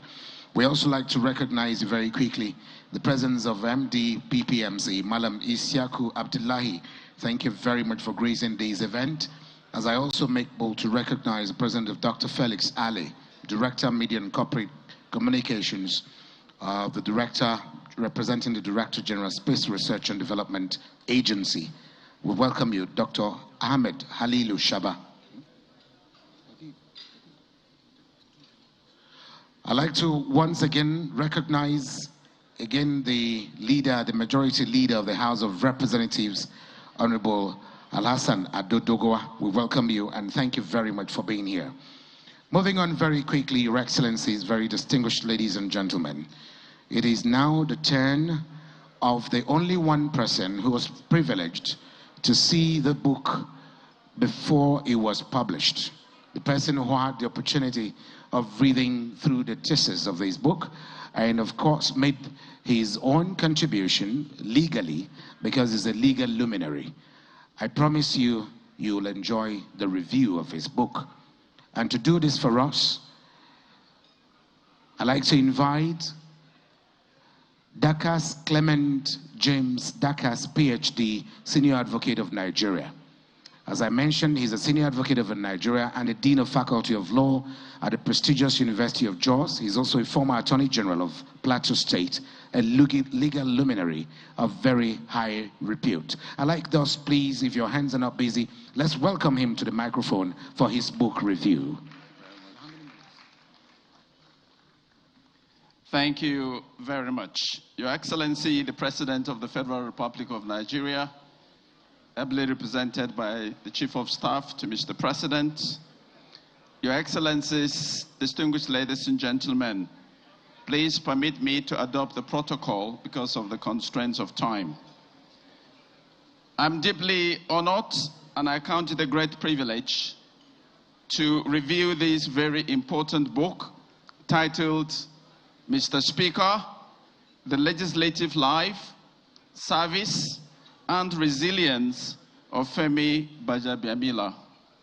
It is authored by Dr. Charles Omole and Musa Abdullahi Krishi, and it's published in 2022. It has 17 chapters and 327 pages, exclusive of the preliminary pages. And it's important to underscore the fact that the foreword to this book is written by no other individual but the distinguished Chief Emeka Anyoku, CFR, CON. Mark Twain says that there are two most important days in the life of every individual. The first is the day you were born, and the second is the day you discover why. The day you were born and the day you discover why. The day you were born is something about which you have no control. But the day you discover why you were born is up to you. And Mr. Speaker celebrated his 60th birthday yesterday. And as I review this book, I would urge you to come with me and at the end of the day, make your own determination as to whether Mr. Speaker has discovered why he was born. Indeed, if you are able to discover why you were born, then you would be said to be living a purpose-driven life. And so I invite you to come with me in the few minutes that I have to review this very significant book. The book under review is what I would describe as a very riveting, gripping, and intriguing account of the stewardship of Mr. Speaker in and of Nigeria's House of Representatives, where by the grace of God he has the privilege and the distinction of being the current Speaker of the 9th House of Representatives. The book chronicles Mr. Speaker's political trajectory and especially his impact, first as minority whip, second as minority leader, third as majority leader, and fourth in his current capacity as the Speaker of the House of Representatives. And it is instructive that the celebrant in whose honor we are gathered here this evening is the only Nigerian that has had the privilege of occupying all these positions. Can we give him a round of applause, please? This book documents, and I think that to the credit of the authors, also interrogates the legislative life, service, and resilience of a legislative icon that straddles the legislative firmament like a colossus. I am not going to undertake a chapter-by-chapter review of this significant book. What I will do is to focus on a number of key themes that underlie and are critical to understanding the legislative life of Mr. Speaker. It starts in the beginning, and the beginning is very important because it helps you to have a sense of context. As one of my friends would say, it is important to understand the factors behind the facts. And in this context, one of the individuals that we need to celebrate is our mother, who gave birth to the Right Honorable Speaker. Because when you look at the beginning, and as several of the commentators have pointed out, this is one woman that dared to make a very positive difference in the life of her son, and especially so that she did so as a single mother after having lost her husband at a very relatively young age. And so, Mama, we celebrate you for the role that you have played in the life of Mr. Speaker. And in this context, I'd like to recall something very profound that former President Barack Obama said of the significance of parenting. And he says, any fool can give birth to a child, but it takes a worthy parent to raise a responsible child. Mama, you have not only given birth to Femi, but more importantly, you have raised a worthy child and gifted him to the Nigerian state. And for that, we truly appreciate you. This book then documents the travails, the intrigues, and the resilience of Mr. Speaker, especially on the pathway to becoming majority leader and the Speaker of the House of Representatives. And I'm sure, as many politicians know, this is a path that is full of significant horse trading, is full of treachery, is full of shenanigans, and is full of what I call highfalutin antics that sometimes bedevil the process. And I'm sure that when you read through this book, you will come to terms with how these played out in the context of how he emerged as the majority leader of the House after a failed attempt at becoming Speaker, and the fact that he dared to be resilient and he dared to stand firm. And as Asiwaji pointed out, he does not have a give-up spirit. He has a can-do spirit. And this book chronicles these dynamics in terms of the politics that went into understanding these issues. And the book also set out key milestones in Mr. Speaker's legislative career. And he was asked, what is your most important legislative moment?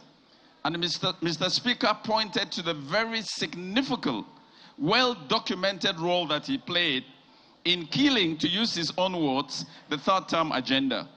There's an interesting discussion about that in the book, including an interview with former President Olusegun Obasanjo in relation to the third-term agenda. And it's a very interesting read that I will commend to you. Mr. Speaker says that the speakership of the House of Representatives is the most difficult job because he is first among equals and he has to grapple with and navigate relationship with 359 other members of the House of Representatives. In spite of that, and this is extremely significant, the authors of the book pointed out that in the entire history of Nigeria, Mr. Speaker has presided over the most peaceful House of Representatives in recent history. And for that, Mr. Speaker, I congratulate you. And they attribute this to what they call Mr. Speaker's innovative, dynamic, and inclusive leadership style. And with the benefit of the support and partnership that my brother and friend, the Deputy Speaker of the House of Representatives, offers. And as the Asiwaju pointed out, you can see how this is a partnership that works for the benefit of our country. The book also highlights key legislative initiatives of Mr. Speaker that are driven by his legislative philosophy that governance is about the people. And if you look at some of the key areas that Mr. Speaker has focused on, you will find that these are in key areas of education. And Mr. Speaker, as you know, I've had the privilege of serving as the lead consultant to the House of Representatives Special Committee on Constitution Review. And I recall with delight that one of the most significant pieces of legislation that you propose has to do with a right to education. It is said that education is power, but access to education is empowerment. And what you have sought to do through that bill and several other initiatives is to provide access and empowerment to Nigerians through your legislative activities.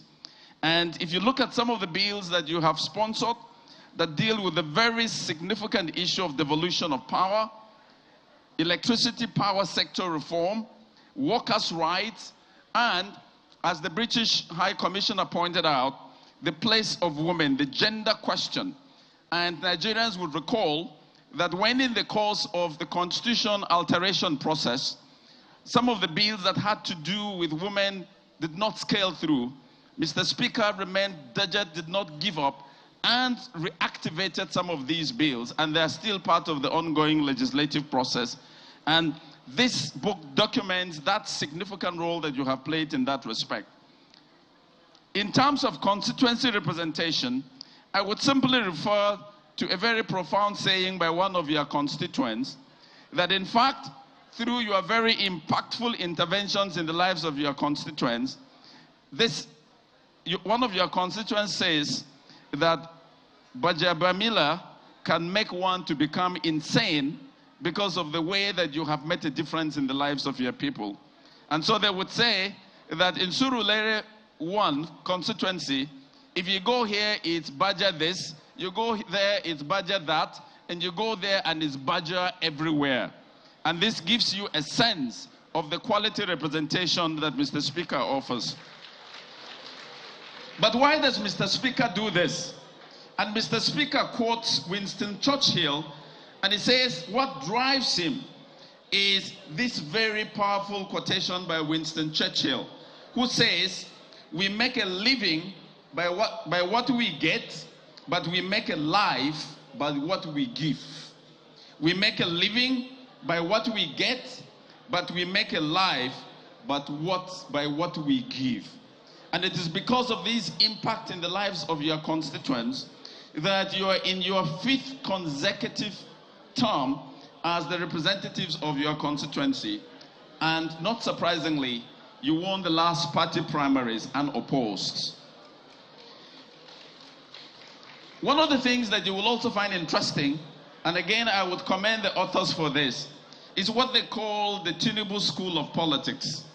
And I'm not surprised that Mr. Speaker has paid considerable tribute to the Asiwaju, not only as his boss, but as his mentor and benefactor. And why is this important?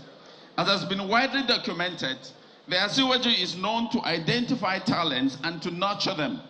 And this is critical, especially in terms of the imperative of mentoring.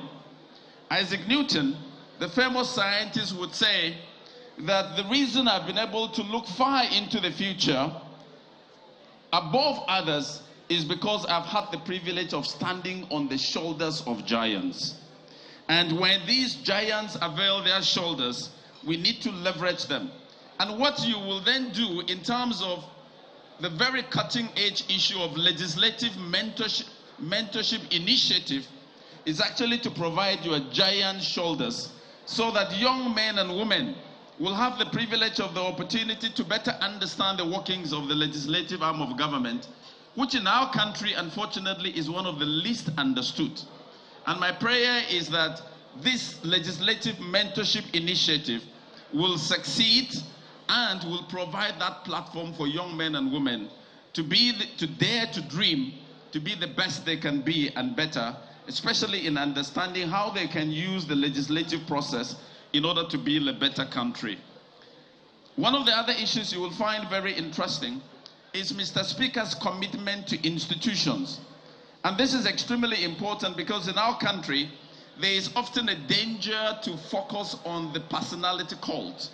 But if we build institutions, that is the future of this country. And you will find a very interesting conversation about Mr. Speaker's commitment to institutions in this book. Very many people have spoken about Mr. Speaker's qualities, and many of them have used words that are very interesting. They describe Mr. Speaker as a legislative colossus, a legislative icon, a master strategist, sagacious, brilliant, thoroughbred, eloquent, engaging, and an inspirational leader. I believe that all of us that know Mr. Speaker know that indeed he deserves these accolades. Mr. Speaker, this is very, very inspiring. Mr. Speaker, there is one issue that the authors interrogated that I believe we need to engage, even if very briefly. And that is the allegation that the National Assembly, under your leadership and under the leadership of your colleague in the Senate, is a rubber stamp. Very many Nigerians have raised such concerns, and the stigma of the leadership of the National Assembly as a rubber stamp is one that must be very disconcerting for the leadership. But I'm delighted that in this walk, there is an interesting conversation about that. Mr. Speaker has given his own perspective about whether, in fact, this is true, and the authors have themselves raised the question as to whether those who make those allegations would rather that we have a National Assembly leadership that engages in grandstanding, or whether, in fact, it should be a constructive partnership with the executive arm of government. And at the end of the day, what next? Mr. Speaker is the nation's #4 citizen. And at the end of a very sterling time as Speaker and member representing your constituency, what next? There is a very interesting discussion in that chapter about what the future holds for Mr. Speaker. And I'm confident that, Mr. Speaker, your future will be bright.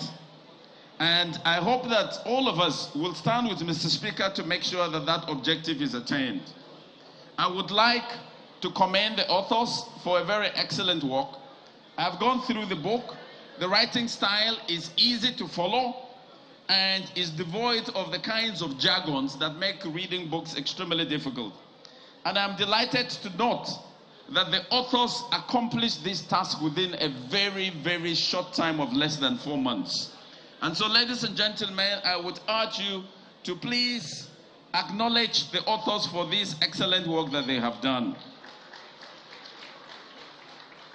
As I wind up, I very strongly recommend this book to all practitioners and students of politics, governance, and leadership.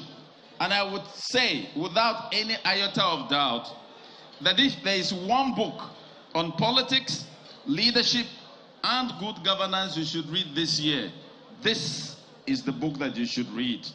And that tells you a measure of the confidence that I have, and the fact that I've also been very inspired by this rendition of the life of Mr. Speaker. Finally, the authors made a very profound statement that I will end with. They said, in every generation, a nation is blessed to have a few formidable transformational nation builders who transcend religions and tribal politics, but focus on transforming the lives of ordinary citizens. And according to the authors, this is what Femi Gbajabiamila represents to Nigeria. This is a very profound assessment and conclusion. So, Mr. Speaker, let me put on the cap of Mr. Speaker to say, if you believe that this assessment of Mr. Speaker is correct, say aye. Those against say nay. The ayes have it. Distinguished ladies and gentlemen, I thank you for your kind attention. Thank you. Always a pleasure. Nice to see you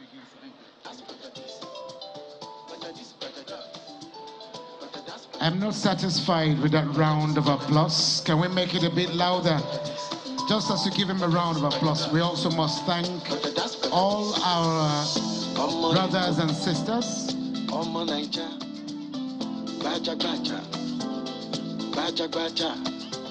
Today we can work, so tomorrow go better.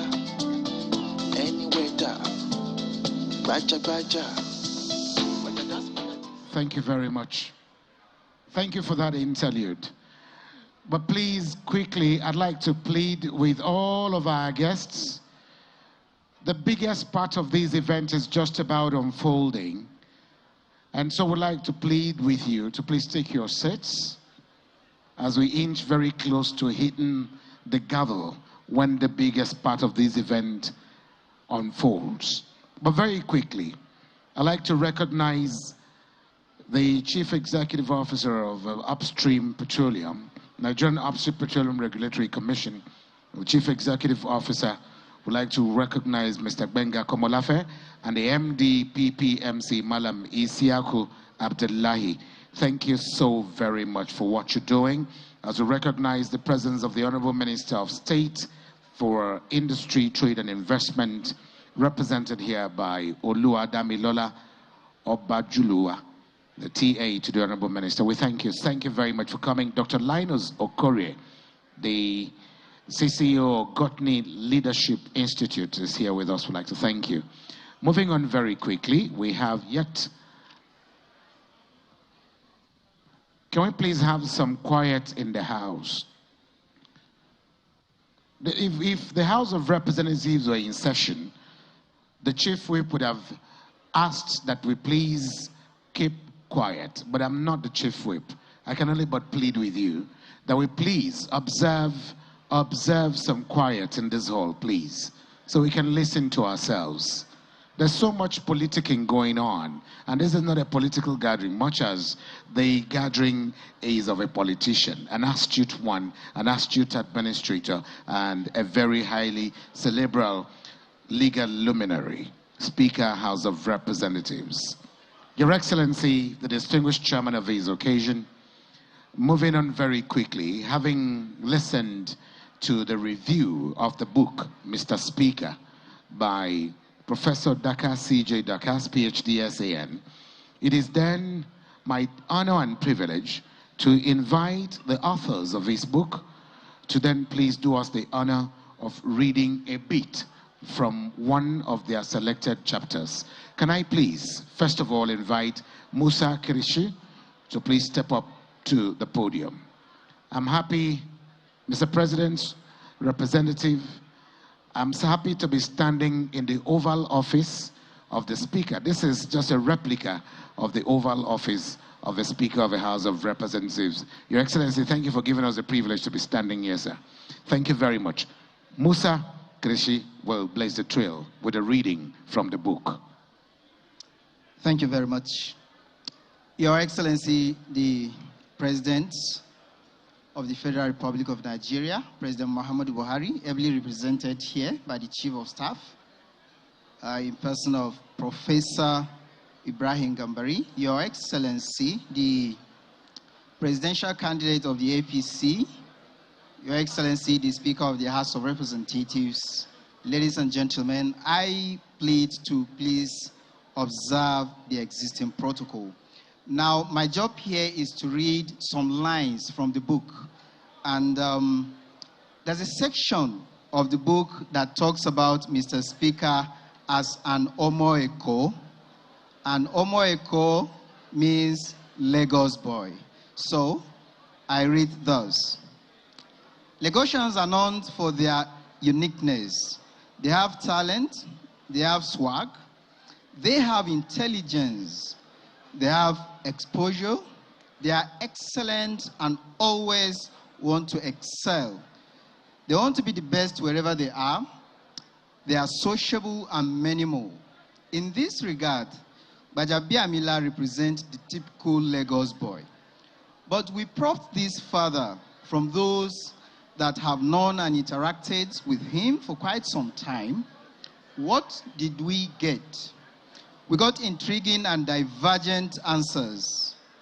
Different individuals have different views about Gbajabiamila being an Omoeko. Here we go. I'm sorry you have to get the book to get the rest of the story. Then there's also a part that focuses on value for money. I read. Over the years, Gbajabiamila has become known for something. Value for money. He has a huge sense of frugality and prudence. He is often misunderstood on that score. Something does not add up. Here is a man that has been in the Nigerian political space and winning elections for 5 different seasons. How can he be holding his pocket and still be winning elections in Nigeria? No way. Something doesn't really add up. The story goes thus. Once again, you have to read the book to get the gist of these. Then the last one, the last line is his future plans in his own words. Having heard from other people about what Gbajabiamila's political future or aspiration could be, we ended up asking the man himself. He gave us some interesting and convincing suggestions as to where he heads next and why he decided to take such a decision. Again, you have to get the book to read what he says. Thank you very much for this opportunity. I'm really honored. Thank you.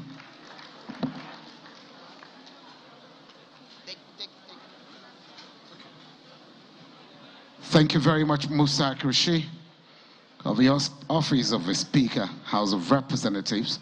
The next reading, just before the next reading, I'd like to plead. I had thought it would be wise to invite the Deputy Speaker of the House of Representatives to come here and but make one statement which has to do with the fact that this is a very serious event and that it should be given all the seriousness that it deserves.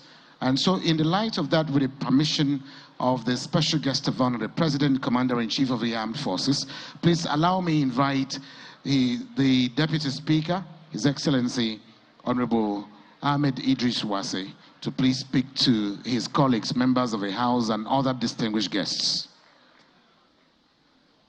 Your Excellency, the President of the Federal Republic of Nigeria, ably represented by our brother and leader, I want to stand on existing protocol and beg all dignitaries here seated that we believe we are here to celebrate our brother, leader, and a mentor. And a lot of the events that are going on, we needed to also draw some lessons from it. From the book review that was presented, it was a very, very eventful, very rich, but we miss, I believe, the greater part of it because we are not attentive. I want to beg that we are all men of honor, respectful, and women too, that I want to beg that please, we are bad winding up. But let us conclude the program in a very, very dignified manner. What am I asking for? Absolute silence, so that whoever is presenting, we could give him that attention. Thank you very much. Thank you. Those in favor of a deputy speaker that we have absolute quiet in this hall say aye. Those against say nay. The ayes have it. Please, let's have some quiet. And I pleaded with us, if you must speak, please speak in salute tones. I thank you very much for your kind attention.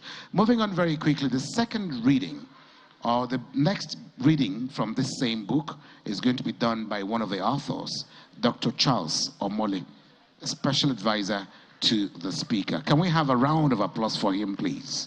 Dr. Charles. Thank you. Standing on existing protocol, what I want to do is just read 2 paragraphs. And I'm going to end the paragraph on a cliffhanger.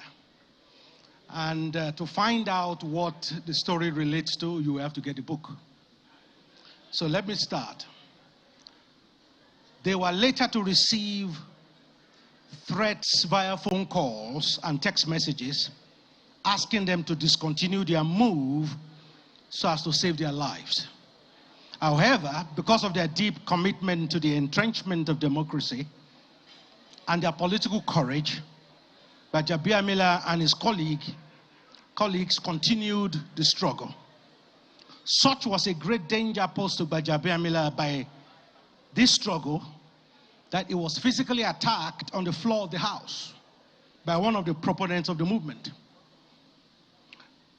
who almost strangled him, if not for Honorable Kawu Sumaila, another member of the movement, who intervened. What was this situation about? How did it end? Page 34 of the book, we explain that to you. Thank you very much. Awesome. Thank you very much, Dr. Omole. Moving on very quickly, ladies and gentlemen, I'd like to invite, this time around he's not only coming alone, I'll invite the celebrant, I'll invite his better half, Mrs. Salamatu Gbajabiamila, to join him as they come up. I'm inviting the chairman of the occasion. I'm also inviting, very quickly, the President, Commander-in-Chief of the Armed Forces of Nigeria, represented here by Professor Ibrahim Agbola-Gambari, CFR.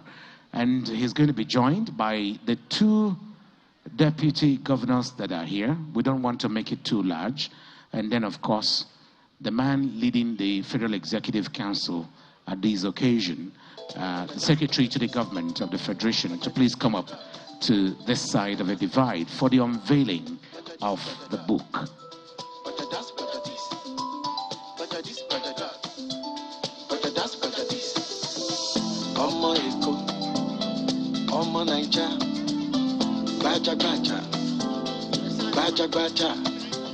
Today we go work, hustle, tomorrow go better.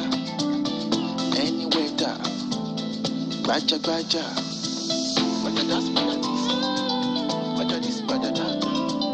Today we go work, hustle, tomorrow go better.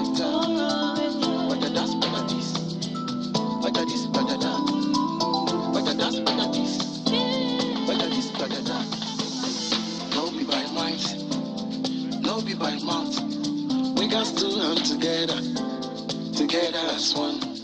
I just share one inside, can't forward so what go maluta o.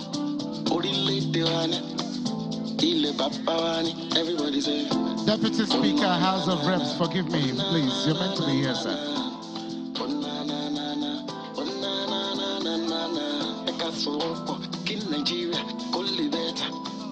It is necessary, everybody say.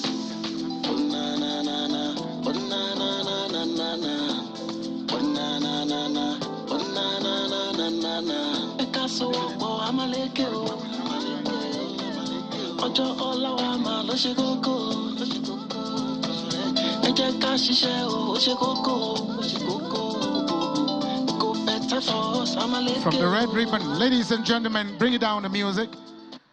Ladies and gentlemen, the formal and official launching and unveiling of the book, Mr. Speaker.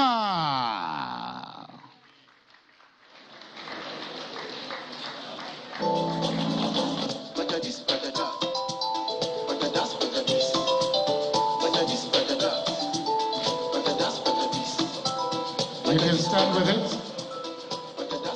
Wife and husband standing with the book, Mr. Speaker. And I had expected much more round of applause than you gave earlier on.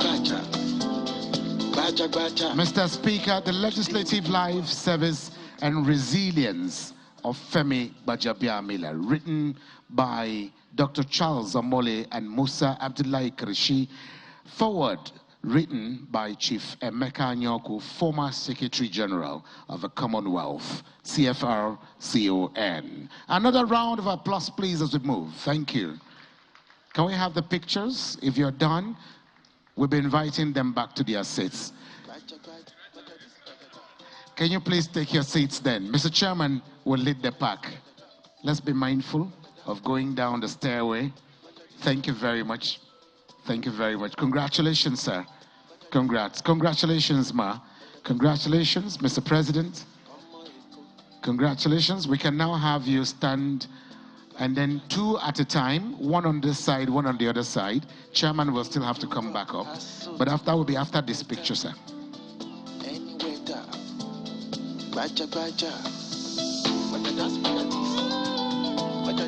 Okay, Chairman on that side and Madam on this side. Let's have these pictures quickly. Thank you very much, sir. Thank you, ma'am. You may take your seat. The next two, the President and the Secretary to the Government of the Federation. But the Speaker will have to remain. Madam, you'll have to remain. Yes. Is it that you're standing with the SGF on this side, and then the Speaker and the President's representative on that side? Okay, fine. Please, let's have the pictures.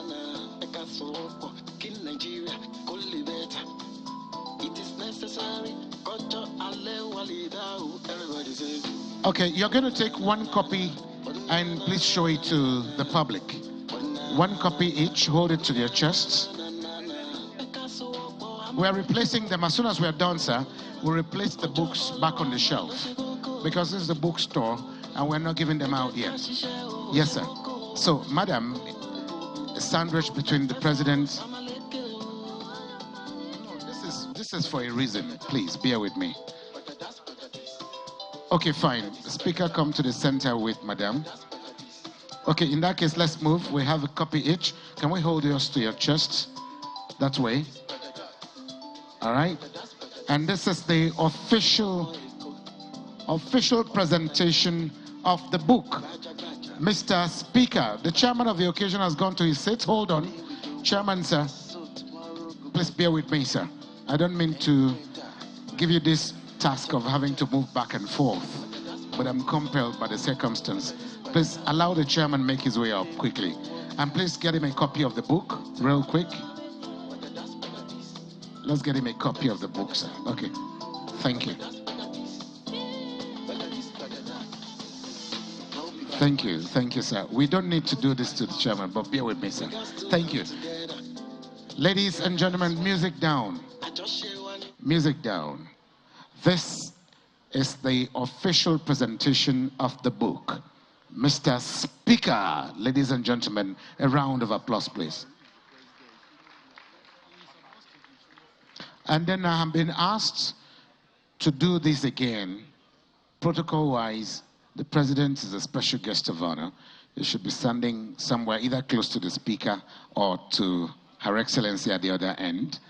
And so please bear with me. Protocol people, thank you. All right.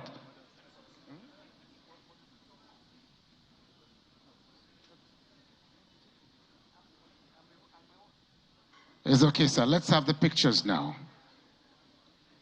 This will remain in our archives. Tony Elumelu, the chief presenter, did this earlier on and had said that we should recommend this for our families, our friends, our brothers and sisters, and just everyone in the academia. I will just call the Speaker to remain, sir, and the wife. The rest of us can take our seats. Mr. President's representative, thank you, sir, Your Excellency. Let's use this Let's use this walkway, sir. Only the speaker and the wife. And then I'll invite Musa Krishi and Dr. Omole to please join us here quickly. With copies of the book, sir. Yes, sir. 4. Give Her Excellency and His Excellency 1 each. Thank you. The Speaker,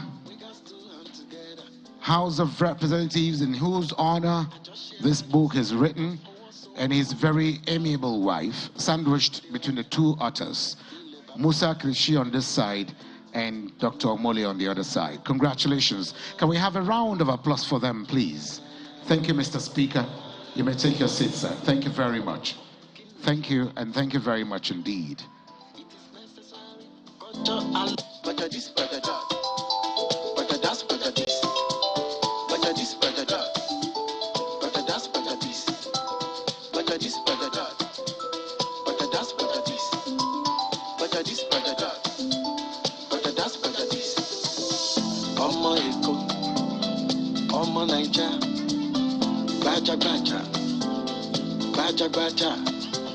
Today we do work as so tomorrow go better.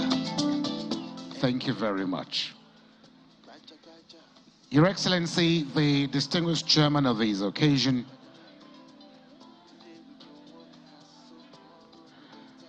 distinguished ladies and gentlemen, we're moving to another aspect of this event, for me, that makes it the most important. We're talking about the unveiling of the legislative mentorship initiative that will be happening very soon.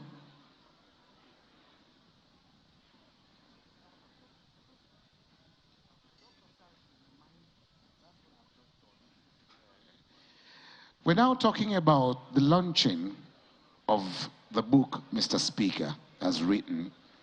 But please, if you look around, hello, one house, please.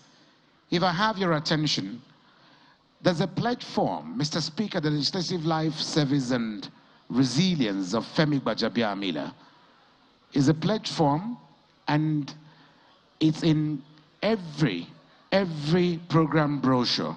So please check, and what you're expected to do is very simple. Fill in your name, the amount you're supporting the launch of this book with, the phone number, your phone number, and date of redemption. And please don't forget, you're free to pay for this book either through POS, point of sales. We have the machines here. You can also do same by transfer, or you can write a check and we'll give you the name and the account in whose honor that check should go to. Those are the informations I want to give to you. You're free to pay cash, point of sales, which is the POS, or you're paying through transfer and checks. We want to appreciate you. Remember, because His Excellency is one who loves and speaks and works for the downtrodden, the celebrant I'm talking about. All the time, the proceeds, majority of the proceeds from this book launch is going to the downtrodden during and through his foundation. I'd like to thank you very much, and that's the essence, and that's what we're doing now. But whilst we're talking about legislature, let me recognize very quickly the presence of the clerk to the National Assembly of Nigeria. We recognize the presence architect Ojo Olatunde Amos, CNA. You're welcome, sir. Please, a round of applause for him. Thank you very much. Please, if he hasn't gotten the platform, can someone take the platform to the CNA and all of the guests that are seated here? I see Senator Ganiu Solomon. I see quite a good number, even our book reviewer. And don't forget that we have Chief Kessington Adebutu, represented here by Dr. Oyefeso. We will be inviting him very shortly when the time comes. But in the meantime, the books are going to be going round. Please the persons bringing these books to you, as they come to your table, one house, please. One house, please. As these persons are coming around your table with the books, please feel free to pay via POS, the point of sales machine, or you do a transfer, or better still, you can actually send a check or sign a check for them, or perhaps you can equally give us cash. We thank you very much for your time.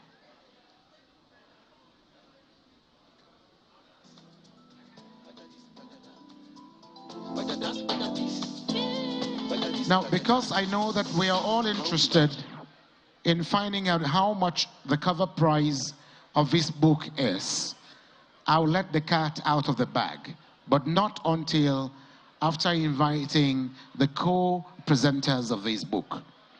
Our first co-presenter is Alhaji Aliko Dangote, GCON, the president of Dangote Conglomerate. He's represented here by Fatima, the SA to Alhaji Dangote. So is Fatima here still? Fatima, are you here, please? Can we please welcome Hajia Fatima with a round of applause as she comes to talk to us concerning this book, Mr. Speaker. Keep the music on the down low because what we're doing is pretty very much important to us. I also want to speak and plead with all of our guests that we're going to be inviting here to please do me the honor of standing on the already established protocol and go straight to spending just 1 minute in making your contributions, ma'am.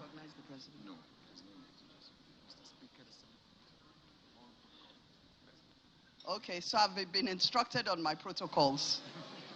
The celebrant, Mr. Speaker, and all other protocols observed. I stand here on behalf of Alhaji Aliko Dangote, who, even though was here yesterday to celebrate with the Speaker, was not able to make it today. Maybe I'll just go straight to the point. He's asked me to purchase 4,000 books to be distributed between the Senate, the National and State Houses of Assembly, and some selected universities. He says he will discuss the amount with the Speaker directly. Thank you very much.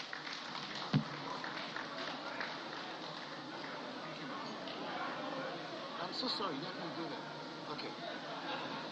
Thank you very much. And I know that Alhaji Aliko Dangote would not give anything less than 7 digits and much more. I'm just joking. But very quickly, we'll move on now. Your Excellency, very distinguished ladies and gentlemen.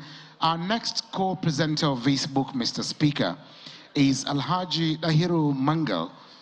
He's represented here by the former head of Civil Service of the Federation, Bukar Goni Aji. Can we please welcome him to the microphone with a round of applause? Alhaji Bukar Goni Aji, former head of Civil Service of the Federation. Is he still here? He's making his way here. Please, a round of applause for him. Can we make that applause for the former head of Civil Service of the Federation a lot louder? And Alhaji Dahiru Mangal will be speaking through him very shortly. Your Excellency, sir. Thank you. Our special guest of honor, distinguished ladies and gentlemen. Let me begin with myself.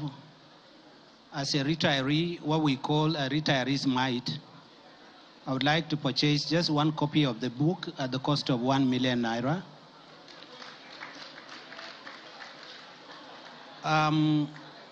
My friend, Anilo Alaji Dairu Mangal, the chairman of Max Airline, have given me the authority to represent him and make some donations on his behalf.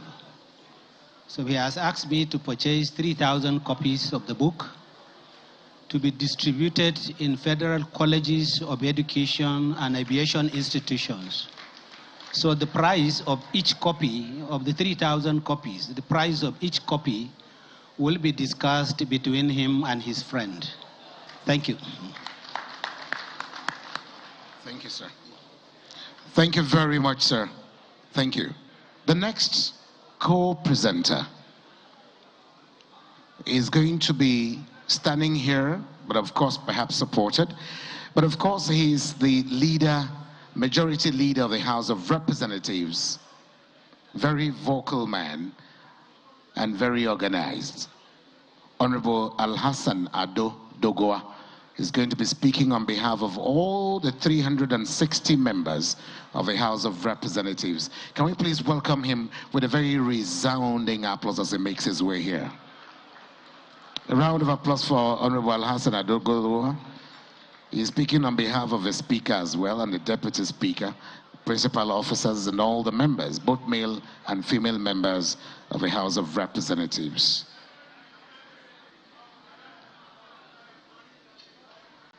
I'd also prompt the representative of Alhaji Abdul Samad Rabiu to please be on standby, the chairman of BUA Group of Companies. Honorable sir. Thank you.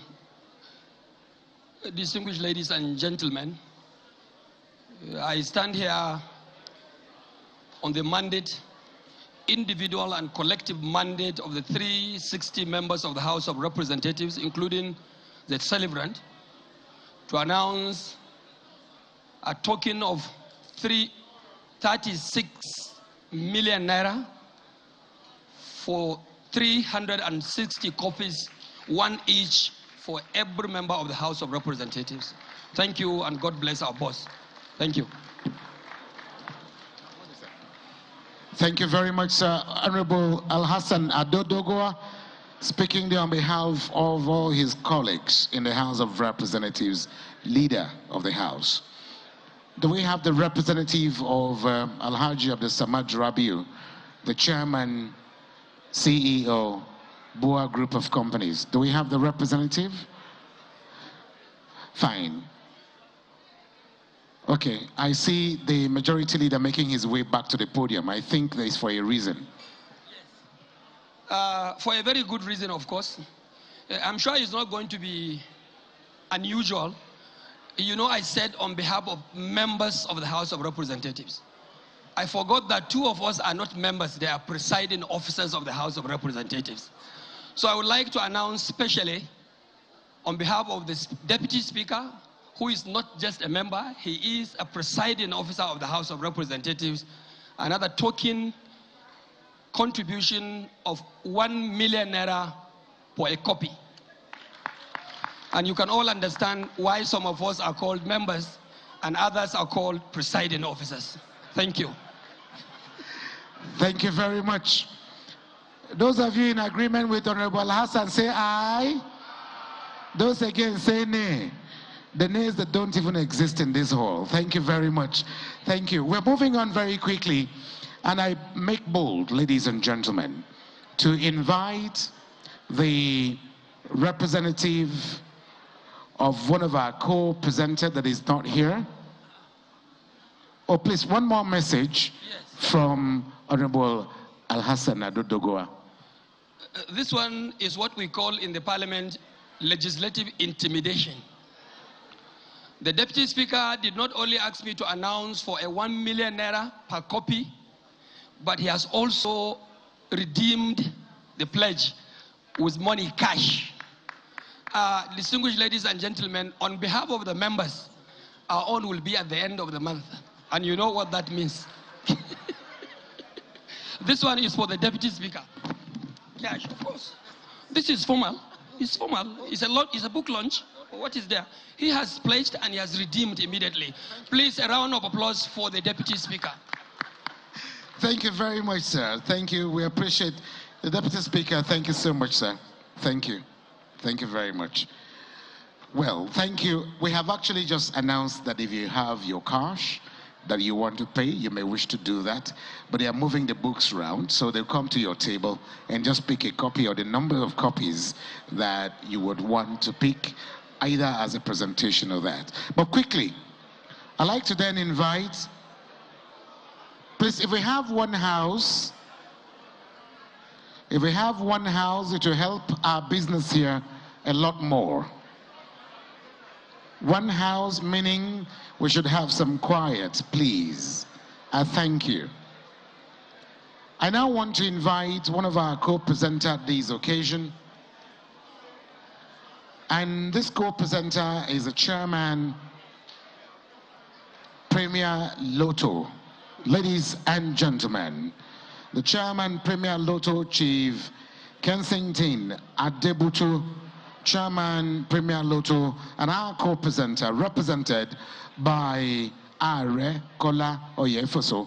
Please, can we give him a big, big round of applause as he makes his way here? If the round of applause is not encouraging, he may wish to take his seat, but let's encourage him climbing the stairway all by himself to get here. It means he's here for a very serious business. Can we make that applause for Chief Kensington? A round of applause for him. Can we make it louder, please? Thank you very much, Chief, sir. Thank you, thank you, thank you. We have been asked to stand on a system protocol, but it will be very, very immoral not to recognize the representative of the President of the Federal Republic of Nigeria, as well as the celebrant. Of course, Mr. Chairman, Akinrogu himself. My job is very simple. First, I wish to apologize on behalf of Sir Kensington Adebutu. He wants to be here, but the body is not willing. At 37, he's trying to take it easy. He asked me to commend Mr. Speaker. He says, by the grace of God, your best is yet to come, and shall come in Jesus' name. He has asked me to pick undisclosed number of copies, which I be agreed with Mr. Speaker, for a sum of 25 million naira. Thank you very much. Thank you.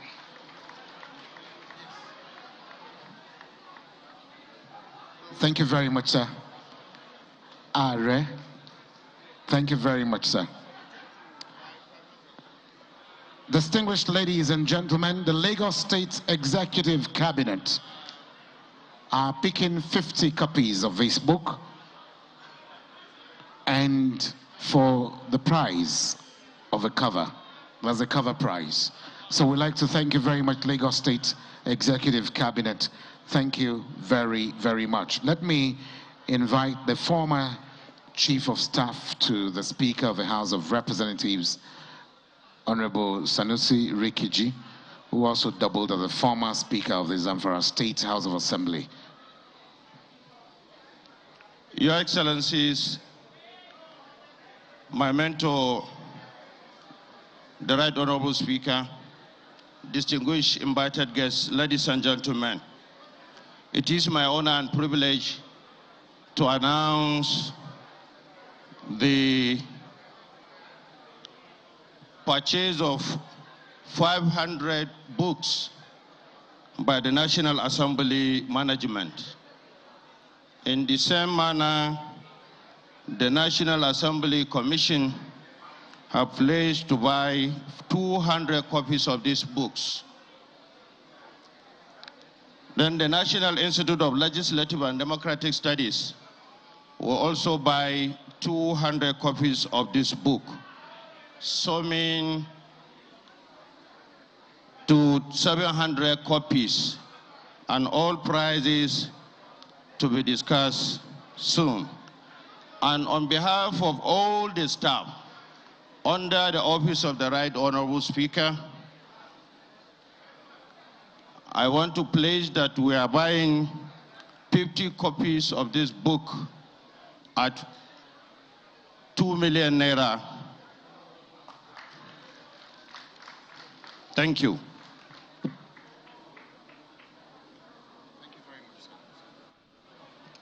Thank you very much, sir.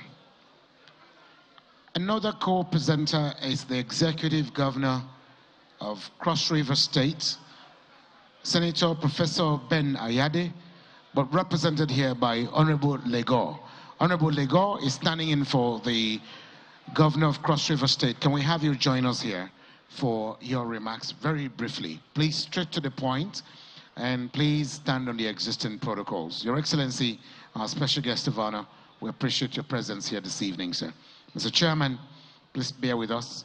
We're taking it nice and slow. But the most important aspect for me that is voluminous, that speaks volume rather, at this occasion is the unveiling of the Legislative Mentorship Initiative by the Right Honorable Speaker, Femi Gbajabiamila. It's the first of its kind, Your Excellency, in our entire legislative and democratic history. Let's please put our hands together for the Speaker, as we also put our hands together for Honorable Legor, standing in for Senator Professor Ben Ayade of Cross River State. Thank you very much. Your Excellencies, very distinguished ladies and gentlemen, I stand in for the Governor of Cross River State, His Excellency Senator Professor Ben Ayade. He sends his regrets because he called me today to ask when is Speaker's birthday again. And I said, Your Excellency, Speaker's birthday was yesterday. And he said, oh my God, that I thought it was sometime during the week that I had committed to be here personally. But he says I should stand in for him and I should procure 30 copies of the book for the sum of 5 million naira. I know the leader of the House has already spoken on behalf of every member of the House, but just as a friend of the Speaker, I would like to do a personal donation of 1 million naira. Thank you very much. Honorable Legor, standing in for Senator Professor Ben Ayade of Cross River State. Thank you, and we pray may God Almighty replenish your pockets. Thank you very much. Your Excellencies, ladies and gentlemen, we have a contribution coming from members of the Federal Executive Council. Members of the Federal Executive Council are the SGF, the Honorable Ministers and Ministers of States, and of course, the head of civil service of the Federation. Ladies and gentlemen, they are supporting this book presentation and buying 50 copies for the sum of 5 million naira. Please a round of applause for the Federal Executive Council led by the Secretary to the Government of the Federation. Can we have this quickly, please? And then we also have the Lagos State Chamber of All Progressive, Lagos chapter, beg your pardon, Lagos State Chapter of the All Progressives Congress, buying 50 copies at the cover price. They're buying 50 copies at the cover price. Thank you very much. Please pass this to the desk. Thank you. Give it to Doug. Thank you very much. And so we move on very quickly. Without much ado, Your Excellency, very distinguished ladies and gentlemen, if you have an announcement and you think that you would want to make the announcement yourself as to how much you're supporting the presentation of this book, Mr. Speaker, with, please do not hesitate to beckon on me, and I'll come to you to take the informations you want us to send out. Very quickly, Your Excellency, very distinguished ladies and gentlemen, we move on to the next aspect of this program, which has to do with the unveiling of a legislative mentorship initiative. And this, as I said, for the records, the first of its kind in the Nigerian legislative history. Thank you, and thank you very much. And so the LMI, whilst we are going into the unveiling of the LMI, I'd like to please remind you that the launch of the book, Mr. Speaker, is not over yet. In fact, for those that are not physically present, you can still launch from wherever you are, and it's a continuum. So it can happen again even in the next year if you're not privileged to be here. And I thank you very much as I look forward to getting the maximum support, because this has been recommended as a book for students in the tertiary institutions and even legislators, governors, and every member of the Nigerian society. We have Olufemi Badmus sending in 1.5 million naira. And we'd like to thank you very much indeed, and we pray may God replenish your pockets. Very quickly, Your Excellency, and in order to set the tone for what we're about to do, the introduction and setting of the tone and overview of the Legislative Mentorship Initiative, it is my privilege and honor to invite Dakbo Oyewole, Director, Legislative Mentorship Initiative and Special Advisor to the Speaker on International and Interparliamentary Affairs, to please come talk to us for a brief moment. Can we please put our hands together for Dakbo Oyewole?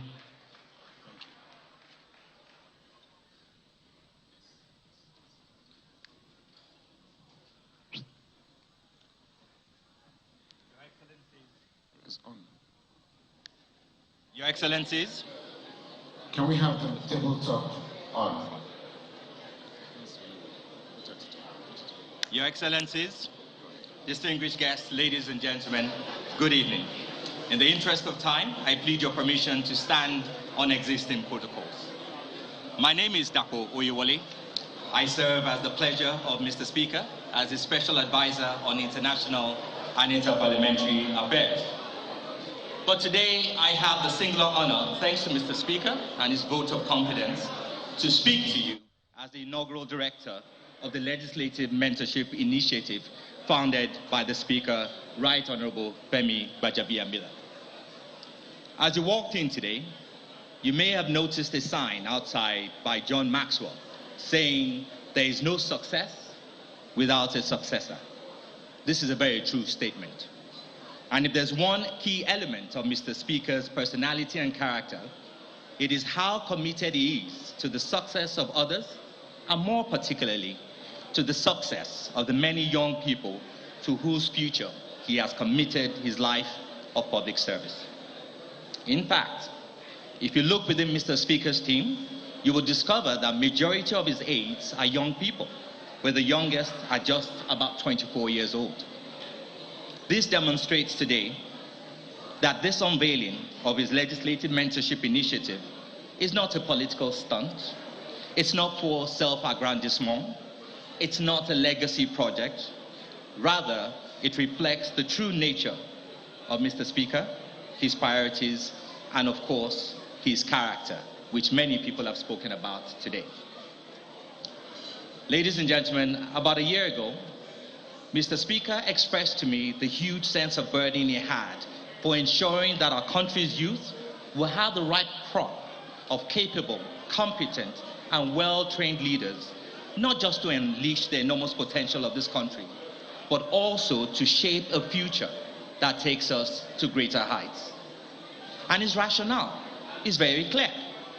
If we will not let untrained or uncertified pilots to fly us, if we will not allow uncertified surgeons to operate on us, why would we allow untrained persons to lead us? And I should mention that we are delighted that right here in this hall, we are such qualified and experienced leaders whose successes the youth can build on. Some of them, of course, have spoken before me today. But Mr. Speaker charged myself and my team with the responsibility of structuring a rigorous, comprehensive, inclusive, and effective leadership training program that will help to identify and train young people who display all the qualities of leadership and who wish to deploy these talents and skills in helping to shape a better future for our country.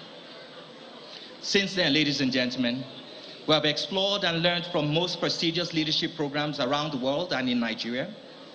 We have consulted a multiplicity of stakeholders across multiple demographics. We have engaged our local and international experts to guide and inform our thinking and our planning. We have found willing and supportive partners, and we have designed and redesigned under Mr. Speaker's leadership and direction what we now have the honor and the pleasure to call the Legislative Mentorship Initiative. Ladies and gentlemen, if I may direct you to your program on pages 13 to 16, we have provided a short overview of the program.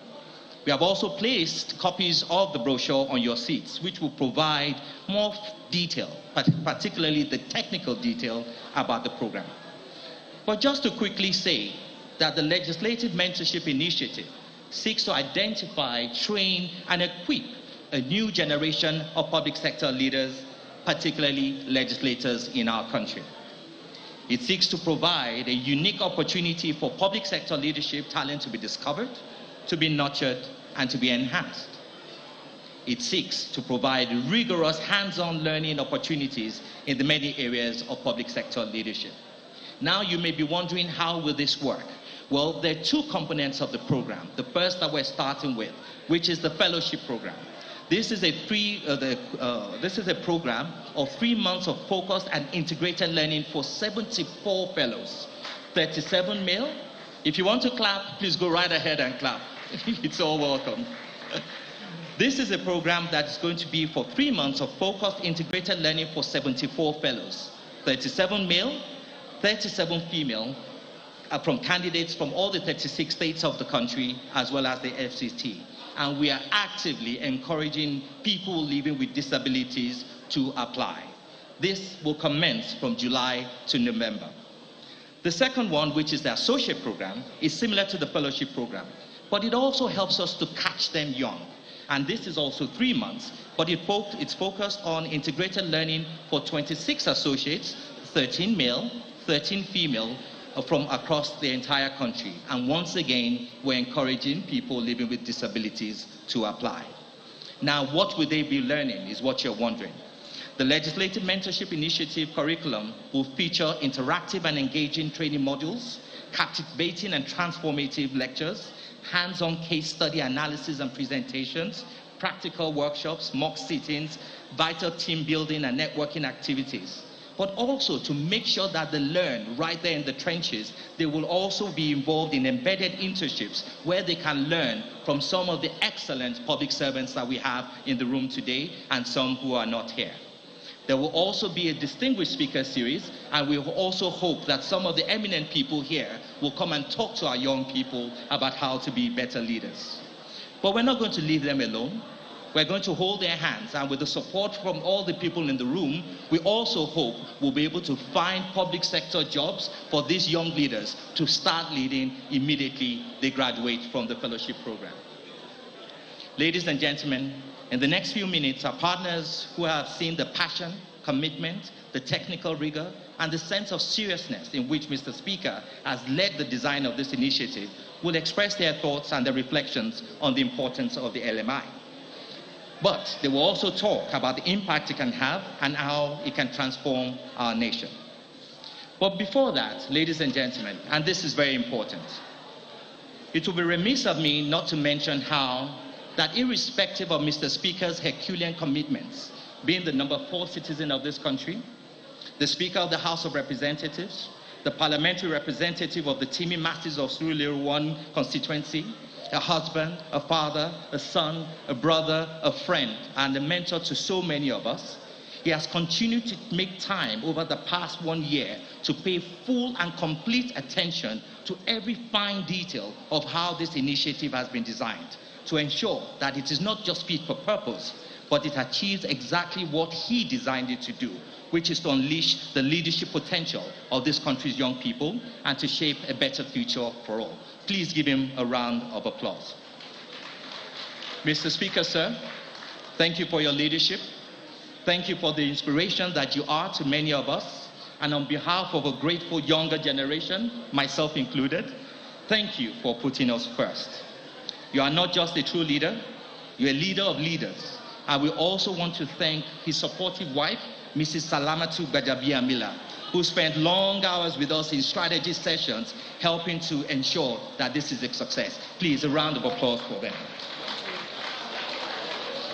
ladies and gentlemen, you have heard it from me, but perhaps it is best that you now hear from our local and international partners who have already committed to supporting the Legislative Mentorship Initiative.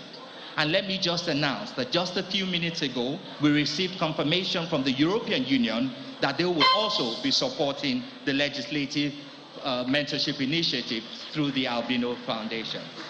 We are confident that by the end of the day, you will also join this group of very special partners as sponsors of the Legislative Mentorship Initiative and join Mr. Speaker to shape a better future for our country. Thank you for listening, and we look forward to you working with us to build a better Nigeria. Thank you very much indeed. Thank you. Thank you very much. Thank you very much indeed. The chairman of this occasion, Your Excellency, the celebrant and your wife, Your Excellency, the representative of the President, please bear with me. We're trying to speed up the process because there's still so much more to do. And so in the light of that, having spoken to us and given us the overview of what the Legislative Mentorship Initiative is all about, it is then very proper that we invite the initiator himself to speak to it very quickly.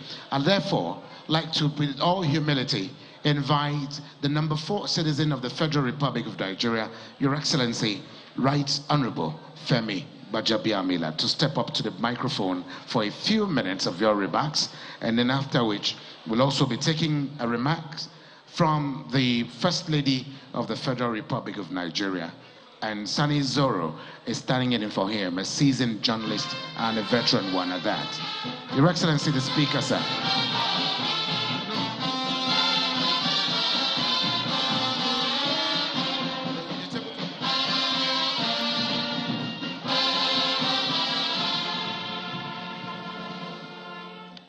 Thank you. Let me, since my second time coming up here, let me stand on protocol as already established so we can move very quickly along. I would also want to plead, like the Deputy Speaker spoke earlier, if those of us at the back, can we just please maintain absolute silence? The Deputy Speaker spoke to this earlier, and it is all really, really unbecoming that we will be at an event such as this, and it will be a racket going on behind, and we cannot even hear one another. Let us give it the seriousness it deserves. It is an appeal. So good evening, and thank you all again for being here today. My life is a testament to the transformative effect of the right kind of mentorship. I have benefited from the wisdom and guidance of mentors who took an interest in me, supported my aspirations, and provided me with the resources to thrive as a lawyer in the private sector and in public service. I intend, through the Legislative Mentoring Initiative, LMI, to try to do the same for others. The Legislative Mentoring Initiative is a youth leadership development program to identify, equip, and empower a generation of young people to lead in government and public service, particularly in the legislature. The initiative will focus on training young people for the legislature because I believe that the legislature is the soul of democracy and the soul of the nation. Through lawmaking and appropriations, the legislature defines the present and shapes the future of a nation. Legislative priorities speak to the character of a country and reflects the values and culture of the society. Therefore, developing a deep group of young people from across the country who understand the legislative function and can perform optimally in different capacities within the federal and state legislatures is imperative. Through a rigorous and impactful mentorship program, the initiative will provide young people with practical tools to awaken their desire to serve the nation and strengthen their capacity to do so effectively. The course will include a hands-on internship program a distinguished speaker series, and post-fellowship job placements. The program is broadly aimed at two age groups: the associates, which is the age bracket of 16 to 20, and the fellows between 21 and 35. However, at this initial stage, the Legislative Mentoring Initiative, LMI, will begin with the fellowship program for persons between the ages of 21 to 35.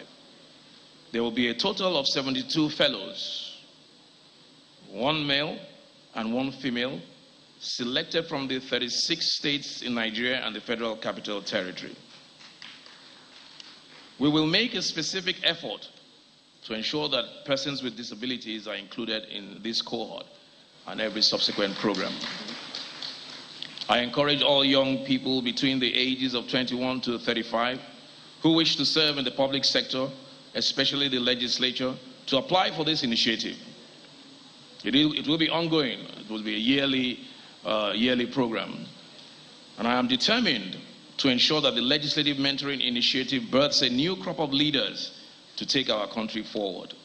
It has been said oftentimes by so many that the bane of Nigeria is the failure to plan for succession.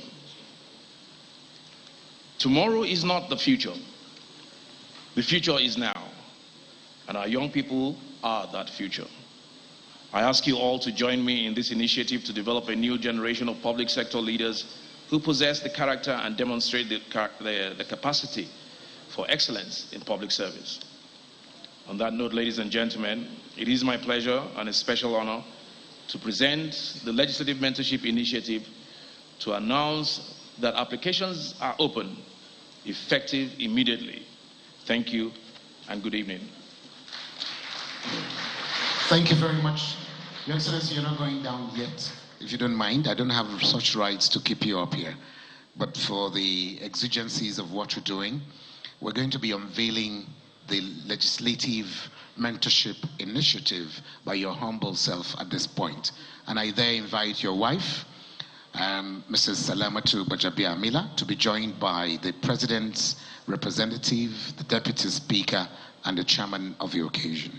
Can we please have you join us here? And because we have the British High Commissioner to also join us here. She's also going to be speaking not only for your government, but you're also going to be joining us here as representing Boris Johnson. Professor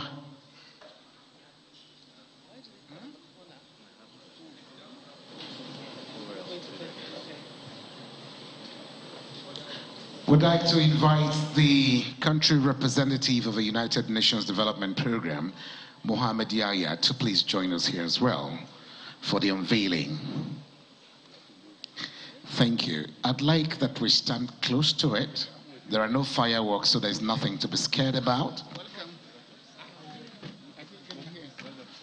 By His Excellency, the President's representative will do us the honor of having to cut.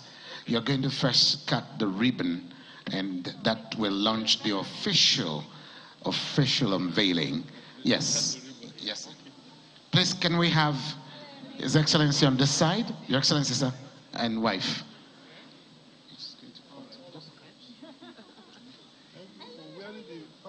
Ladies and gentlemen, the unveiling of the Legislative Mentorship Initiative by His Excellency, the Right Honorable Femi Gbajabiamila is opening on its own.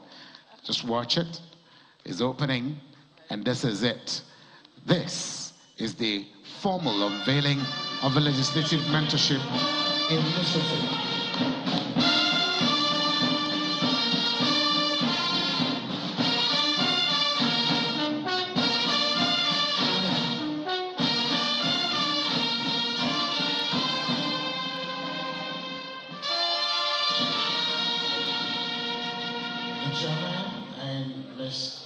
The British High Commissioner to Nigeria, Deputy Speaker. We wish to. Okay, fine. Thank you, sir. We appreciate. And that's the official unveiling of the Legislative Mentorship Initiative, the first of its kind in the entire Nigerian legislative journey. Please, let's give them a round of applause, please. This brings us to the end of the launch of a book to mark the 60th birthday celebration of the Speaker of the House of Representatives, Mr. Femi Gbajabiamila. Thanks for staying with us in the last 3 hours. My name is Linda Kibe. We now hand over to our Lagos studio for regular programming. You alone? Yes, sir. Then, okay, well, after you, then we can also. You've been watching a live Channels television event.